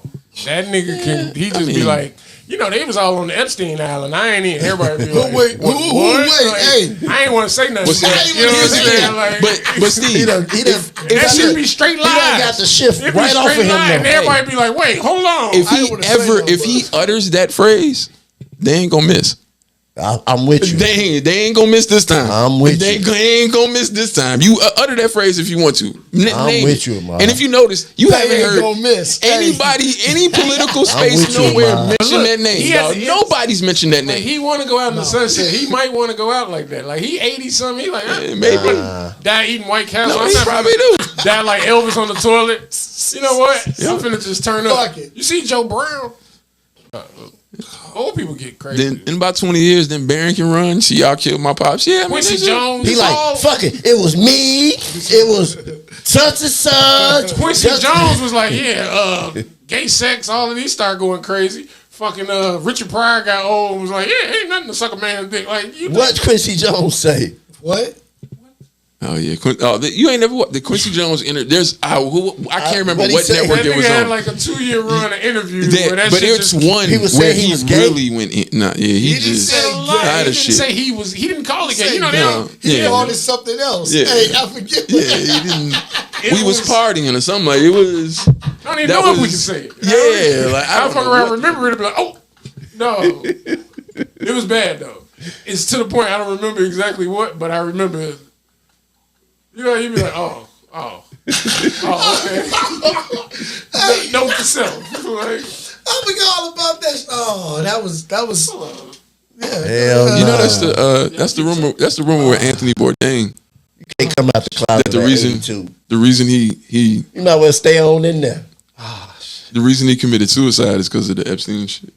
Oh, really? That's one of those dark that's why he. You know what I'm saying? Because he was coming out, or he felt the way about. Nah, it was all right. So he doesn't have the political cachet, right. So it was gonna come out that he was, he was moving in those circles. How do you fly a group of teenage girls to an island, bro? Like without they like parents and stuff. What do you mean? You put them on the plane. You know what? Hey, I mean, Laurent, I'll tell you, Laurent. Just watch Ruby Rose on Vlad.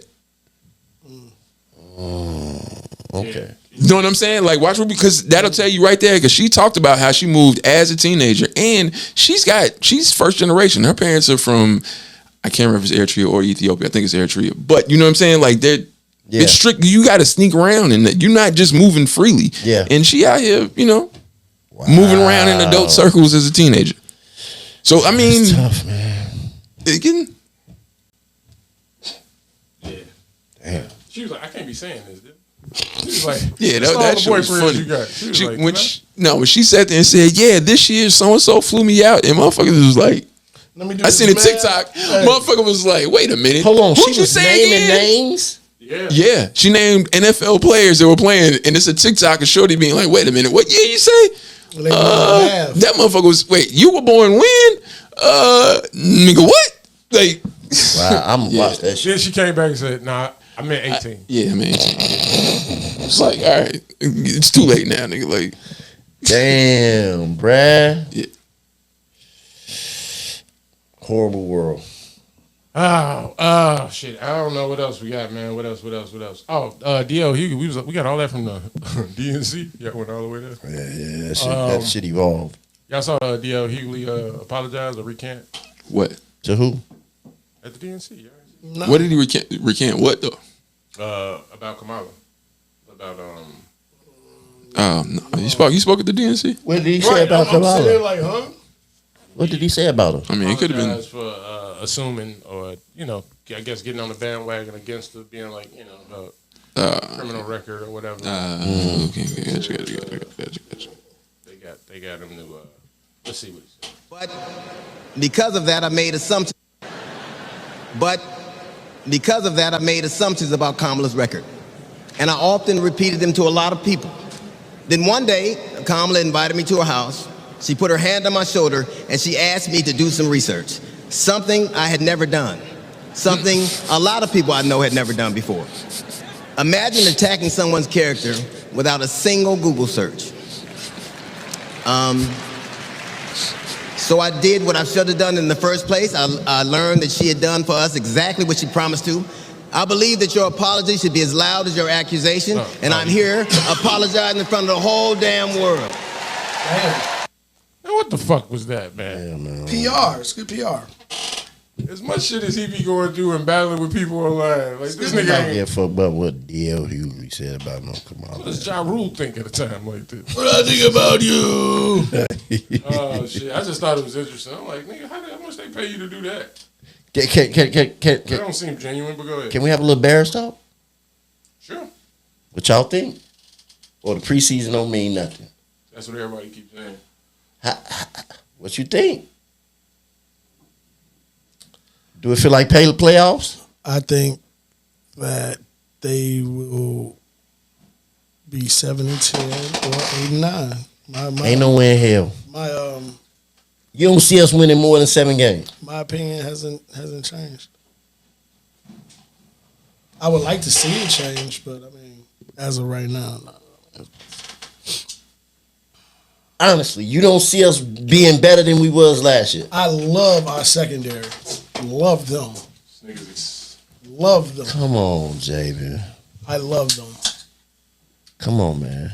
Them DBs, hey, they added. What about you, Ahmad? What you see?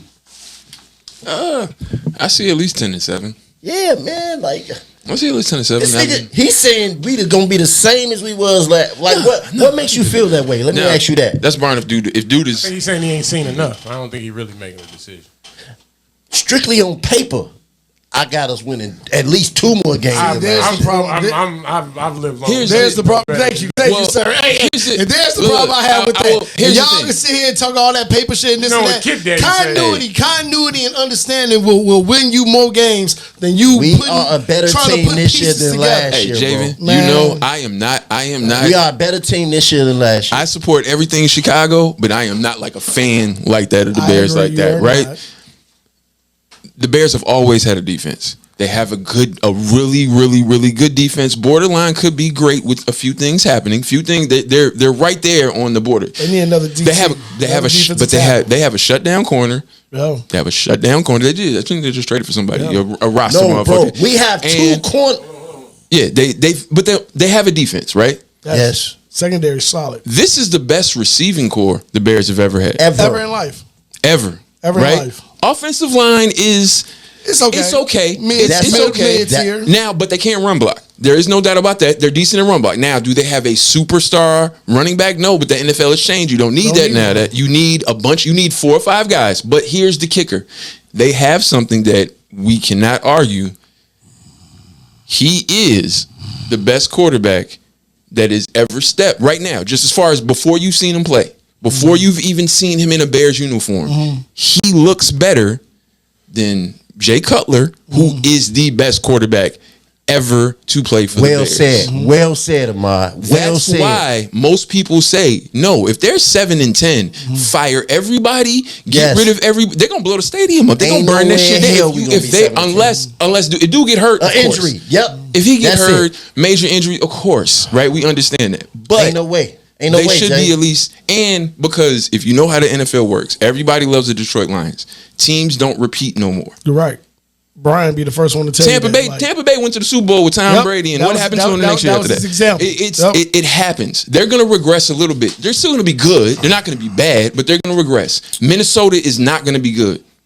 They don't have a quarterback, and we can beat Green Bay. And Green Bay is Jordan Love is good, but they're unproven to a certain extent. We can beat them, bro, especially this year. So I mean, we damn near beat them last year. We can beat. Not 10-7 isn't crazy. Now you don't like the Bears. Now if you don't like the Bears. If somebody out here saying they're gonna get 12 or 13 wins, that's when I'm like, all right, now you got that. Okay. That's you're going crazy. Okay, gentlemen. Okay. How many years has Caleb Williams played NFL football? None. Okay. And y'all are convinced that the young man is going to come in and do some CJ Stroud type shit. No, nobody said that. No one else has done it. But no. You said 10-7. You said the same thing. 10-7, they still might not make the playoffs. Whoa, time out. That's still TJ Stroud numbers. I know, but 10-7, they still might not make the playoffs. If I'm correct, Steve, CJ Stroud did some shit that ain't been done in about 25 years. Wait a second. So but what you're telling me is the probability of that happening again this year is very high with this kid. But we're talking to Javen. I say we're gonna be better than we was. We're already in the improbable because the Bears have never had a quarterback this good. And you can agree with that. You can agree with that and say that they've, regardless of what you think of how good Caleb is or not, you have seen him do things that you have never seen a Bear quarterback do. But it's going to be definitely better than last year. I feel like playoffs. That's what I feel. You're right. I know for a fact it's going to be definitely better than last year. I give them 10 wins. They still might not make the playoffs. 9 wins. 10 wins. I can give them that easy. I'll give them 9. I say their defense alone. Their defensive loan gives them 7 wins. A fact. That's the only reason I say that offense could get him 3 wins if dude stays healthy. I would love to be proved wrong. Let's say he gets hurt. Tyson Bagent is a serviceable quarterback. Bagent. I like Bagent. Like we're in good shape, bro. I actually like Bagent. We're in good shape, bro. Now I don't think again your sentiment to anybody out here saying the Bears is going to the Super Bowl and all that shit. Yeah, I ain't saying that. They wild. You wild. If it happens, I'll be happy. I'll be ecstatic if it happens. But I don't see that happening. I definitely playoffs. I can see the playoffs. Y'all saw Justin Fields and Russell Wilson. Yeah, I seen that. That shit is hilarious to me. What y'all think gonna happen there? Nothing. They gonna be horrible. Starting quarterback. They gonna go back and forth. They gonna be horrible. They ain't gonna have a winning season. They're gonna be right at almost what wins, can't be 8 no more. Wins, bro. No, I think they're gonna win more than that. You think so? Yeah, just because it's the Steelers. Their defense. Steelers got it.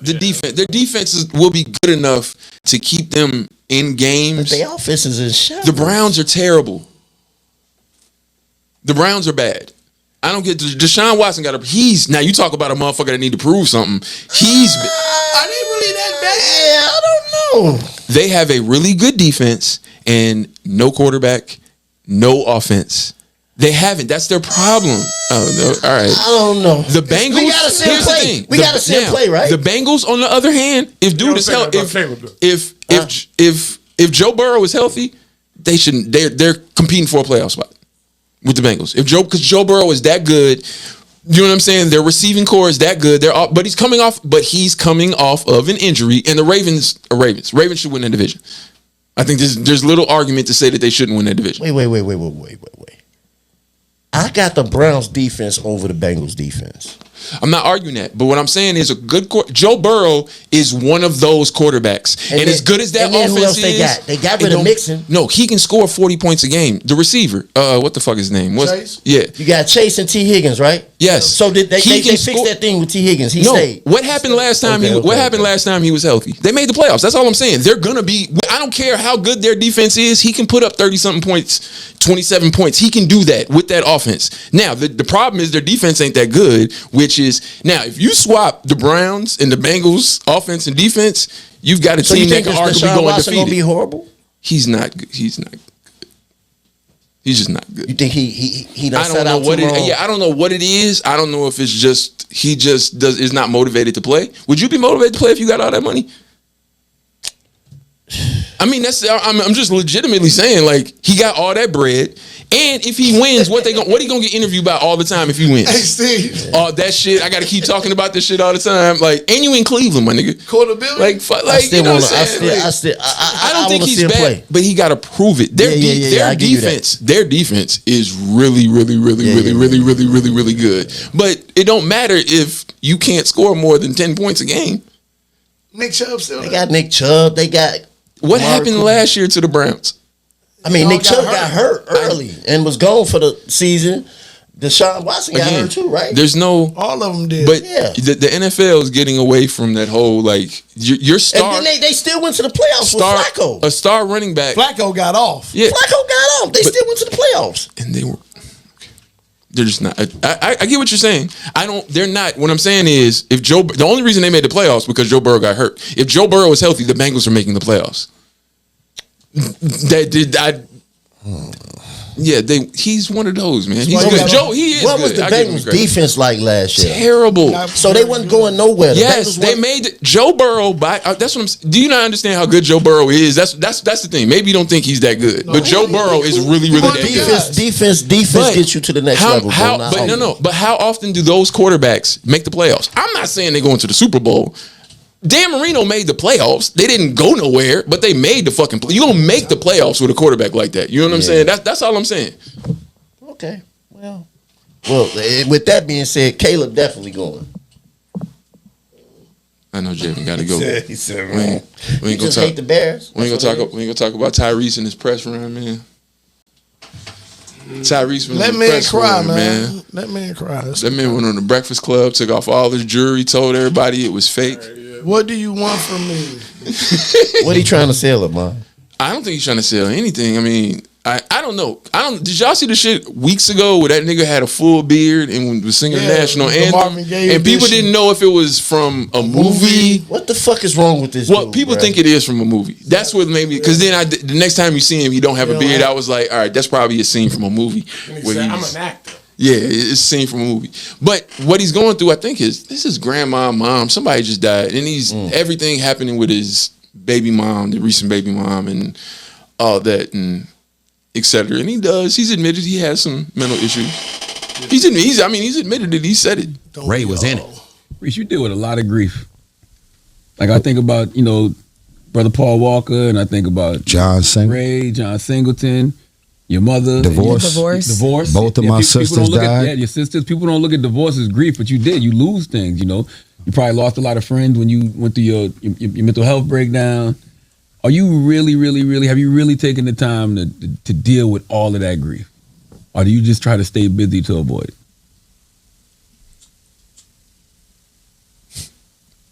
It's a good ass. I'm doing the best I can with every 24 hours I get. I'm sorry. You got to see it though. That's the funny thing. You got to actually see it. I'm sorry. Like see I ain't it. laughing. But no, it's real. That's the thing. No, I don't need no tissue. I ain't Black laughing. men cry. That's right. Come on. You know, fucking tissue. Every 24 hours I get, I'm doing the best I can. Him and Terrell Owens, bro, they the most cryingest niggas I ever met in my life. Stupid. Niggas cry about everything. I'm trying to think. He's stupid. I don't know. You haven't watched Joe Budden enough, but he used to. He doesn't anymore. He used to get into that type of shit, but he stopped. Yeah, and I wasn't laughing. How to make the cameras? Yeah, you cry, the cameras cry. It just automatically jumped the minute he's made that noise. Like I go right back to him in front of the camera on the internet. Like come on, man. Nah, with him, but he did this one though. When he did that, but when he took off all the jewelry, shit was like. What makes you cry? It's a good question. My kids probably. Your kids have done something to make you cry? No, it's just not that. It's the idea of as you get older, people around you pass, and it's just the idea of like, man, like my dad passed when I was 18, so it was like. So you still cry for him sometimes? Yeah, absolutely, okay. Absolutely. But with my kids, I'm saying just the fact of there's moments actually with my daughter, like when she graduated college, I cried. You'll look at your kids and think about you as your father. Like, so you saying like you'll look at your kids and think about you as your father, and I'm in this. Yeah, and just the idea of maybe not. You know what I'm saying? Okay. Being like that. That'll make me cry. But last time I cried, it's probably sometime last week. I probably cried like once or twice a week. This shit got something to do with betting, don't it? No. Okay. No. You want to share what it was about? No. No. Beat his dick. That's him. Brought yourself to tears. That's him. No, man. When my mama gave me that money, man, that shit made me cry, bro. Oh yeah, you told us that. Did you pay her back? I'm paying her back because apparently I owe her $1,500. I think she. Oh, she stood on that. She made that shit up. No, you said. Well, You kind of said that. That nigga put all that belly in the whole belly in the cab. You had lost weight until you stood in front of the camera.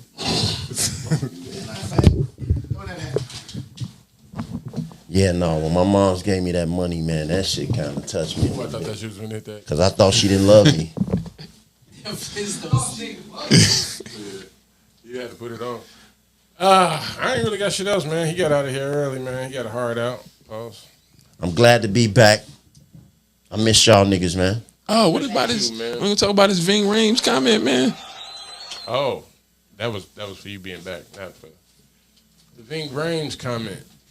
That he said that shit. He said so. Tyrese said that Baby Boy was like his life story almost, but you know he ain't had no kids at the time and all that. But like the whole shit, like the interaction with him and Ving Rhames, like that shit was his real life. Like he dealt with that shit with his mom and having boyfriends and going through all that shit and dealing with that. So he was like that whole shit with Ving Rhames. He was like, even now to this day when I seen Ving Rhames, like, you know, you be at a spot, whatever it is, a party, industry party or whatever, see that nigga across the room, you just mumble under his breath, man, fuck that nigga, man. That nigga Tyrese should be going through it, bro. That nigga wanted me to say I'm an actor. That's crazy. Javen left, but I wanted to ask him about the whole shit with the we can talk about it next week though. His baby mom taking him back to court. Or trying to take him back to court to double the child support. Stay tuned next week. Yeah. I ain't got shit, man. I wanted to I guess we can go out with some I don't know, some titty music. Oh no, I found this shit from I thought you would like this. Yeah. I want you to guess what year this is. What year? Guess what year this is. Let me see.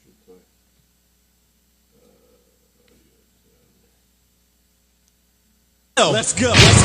I got a letter from the government the other day. I opened and read it. It said they were suckers. I was a fiend before 88. I was a teen. I melted microphones instead of cones of ice. How you know that's 88? Nigga, that's when. What happened in 88 that you called it? On that song. It was the third song. It's just, I remember Do the Right There. You know, it just stings. That year. Yeah, it's just things, man. The first one I was like, at first thought it was 87. I was like, nah, with that 80. I was going to say 89 until I heard Rakim. And then I'm like, that's 88. That's 88. Yeah. But nah, nigga, that's when hip hop, that's when hip hop, like, that's when it caught you. That's when it, like, we was fucking with it. Like 84 and 85, it's like, we was shorties, we was breakdancing. Well, I'm older than y'all, so y'all though nobody sound the same. That's when rap took over hip hop, bro. You see what I'm trying to say? Yeah, I know what you're saying. Yeah, I know what you're saying. This is my shit. This is the first hip hop song I knew all the words to. Probably. Graffiti was still here. Breakdancing was gone. Graffiti was still here, but it was moving back. 88 is when hip hop. 88 is when rap took over hip hop. There's so many. All this shit 88.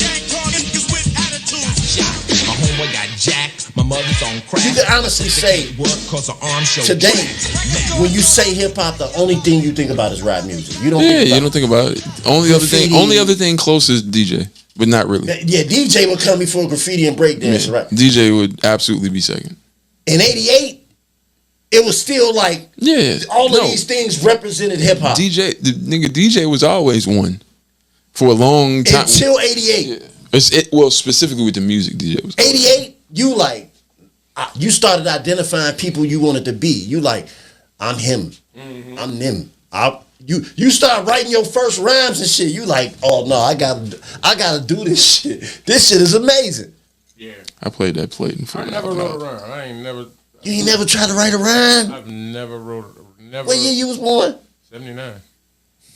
You ain't never tried to write a rhyme? Never tried to write. I've tried to write poetry before I tried to write like lyrics to music. Like I've never like beat tape. I always blamed it on like I ain't got no beats. You wrote. You know what I'm saying? I remember my first rap. I remember my very first rap that I wrote. There was never no freestyle. You don't remember? Spit it right now. Villain. It's a word in a dictionary. It's very scary and it sounds sort of complimentary. This is the young D straight from experience. When I get mad, I put my heart full of adrenaline. A villain is sneaky. His clothing is black. When you see him alone, you don't have time to pull a gat. You just can do what you can do in a minute. It doesn't help because you always end up in a clinic. Don't try to fight me. It doesn't excite me. I hit you with one punch and you... Wait. Wait, a villain is sneaky. Okay. His clothing is You gonna black. make me remember. Wait, when How long you it see take him you- alone, you don't have time to pull a gat, nigga. How long did it take you to remember that? I don't know. I don't remember that. I just know that was my first rap. Remember that shit forever too. Who did you rap it to that gave you confidence that younger audience, whatever? It was no access to this music, and he had all this access. So people would give him a sheet of music or what they want to put on there, and then they'd be like, "Do the other side with what you think I like." You know what I'm saying? And he was making money. I remember waking up, running downstairs because he recorded it from a record onto a tape. Yeah. And I done made it skip, and he got to start over. You know what I'm saying? But the music I was hearing, I never thought I could compete with that shit. That shit just sounds so like, I'm like, damn. That But shit, you fell in love with hip hop. yeah, but not creating it. I would just be like, that shit is amazing. How it no, would make me look up words. Well, before I ever wrote a rap, I was writing stories. I was always. I used to try to use the words from the rap. Like I look up the word, or because that was the other thing. When I grew up, I could never ask my mom what a word means. Anytime you ask her what it means, she'd be like, "Get a dictionary, look it up." I'd be like, "I don't even know how to spell it. I don't even know what it start with." You know what I'm saying? But that's how it started. So then I started doing that with rap. You know what I'm saying? And I'd be learning different words, and that's why I always like big word rappers or all these. You know what I'm saying? But I never tried to be like. I was learning. So you would have liked me because I said complimentary. No, I knew that at 12. Well, I knew that wasn't a word at 12. I would have been like, this whole rap sucks because that word ain't real. Lisa, here it is. Complimentary. It's oh my God. Relating. No, it's relating to. Look at that right now. It's relating to a thing. It's complimentary. It's relating. Complimentary. Complimentary though. Complimentary. Okay, got you. It was that face. Okay. He's like, you kind of right. He's just saying it wrong. He looked like Ellie too. He gave the Ellie look too. No, listen, we can look this up right now. Obviously, compliment. Oh my God. How you spell it? You wrote it. You made it. I bet it's the definition. Just put complimentary definition. Of complimentary. I just want to see what complimentary is. I just want to see what complimentary is. Mary. Google gonna respell complimentary for you. Yeah, it's only giving me complimentary.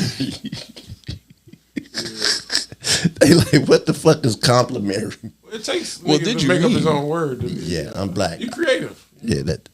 Thank you, brother. Well, you villain. No, I know it. Nah, it's like that complimentary don't exist. Yeah. What it sound like it mean though? It just took you 36 years to learn. Yeah, that's cool. What it sound like it mean though? Complimentary. What Lisa said. It sounded like she was right. She just pronounced it wrong. Yeah, it sounds like you're trying to say complimentary, but you're saying complimentary. But you don't got that many. Yeah, you're not. I couldn't say complimentary because it didn't rhyme. Yeah, that's the other thing. Like, it didn't rhyme with yeah, scary. Like right and trying to be on beat. Like if I'm listening to music, I'm enjoying the music. If I'm writing, turn the music off because I can't. No, yes. I don't know. I ain't got no rhythm anyway. You see, I mean, it's a rhythm to words, and that's what. You gotta know them to know. Yeah, you just kind of find the rhythm of Then you words. come out like Keith Murray. I used to love that nigga. The most beautifulest thing that nigga used to use. I'm gonna go back and look up some of them words. But he used to, because he was slipping some shit in there too. No, all the words he said, all the words he may not have pronounced them right, but all the words he said, he used them correct. Because he admitted he went to the dictionary and used the dictionary. Like he admitted that shit. Yeah, he admitted that shit. He wasn't using these words like regular vocabulary. You know what I'm saying? That's what he said he was trying to do. What was this? That's a vibe. That's rapper hands before rapper. Yeah, before rapper hands. What was that nigga? It was a nigga. Don't. What's that song? Special Ed, nigga? No. I just said that's all I had. Kwame? No. I think it was two of them, and one of them was just he was doing that shit. I forget. I got to think of it. My first guess was gonna be PM Dumb, but I was like, nah, you're not going there. All right, man. I ain't got shit else unless y'all got something to tell the people, announce, or say. See y'all next week. Like I said, rest in peace to Kobe Bryant. Yeah. And to Beat King. Beat King. Tonight. Bitch, we outside tonight. Why your Live face podcast. so Fuck that broke nigga. He fuck that broke You said it is. Fuck that broke nigga. He fuck that broke bitch. We outside tonight. Hurry up, bitch. Bitch, we outside. Y'all hold it down, man. Rest in peace, Beat King. Fuck that broke nigga. He fuck that broke bitch. got a good voice, he got a good voice, man. Go on, get your lick, pop that pussy on this dick. You in your feelings You know, that shit was strip club crazy. Welcome to Houston, everybody, fucking everybody. Y'all go there. What up, rich nigga? I ain't tripping. Give me head in the car. I ain't snitching. All right, man.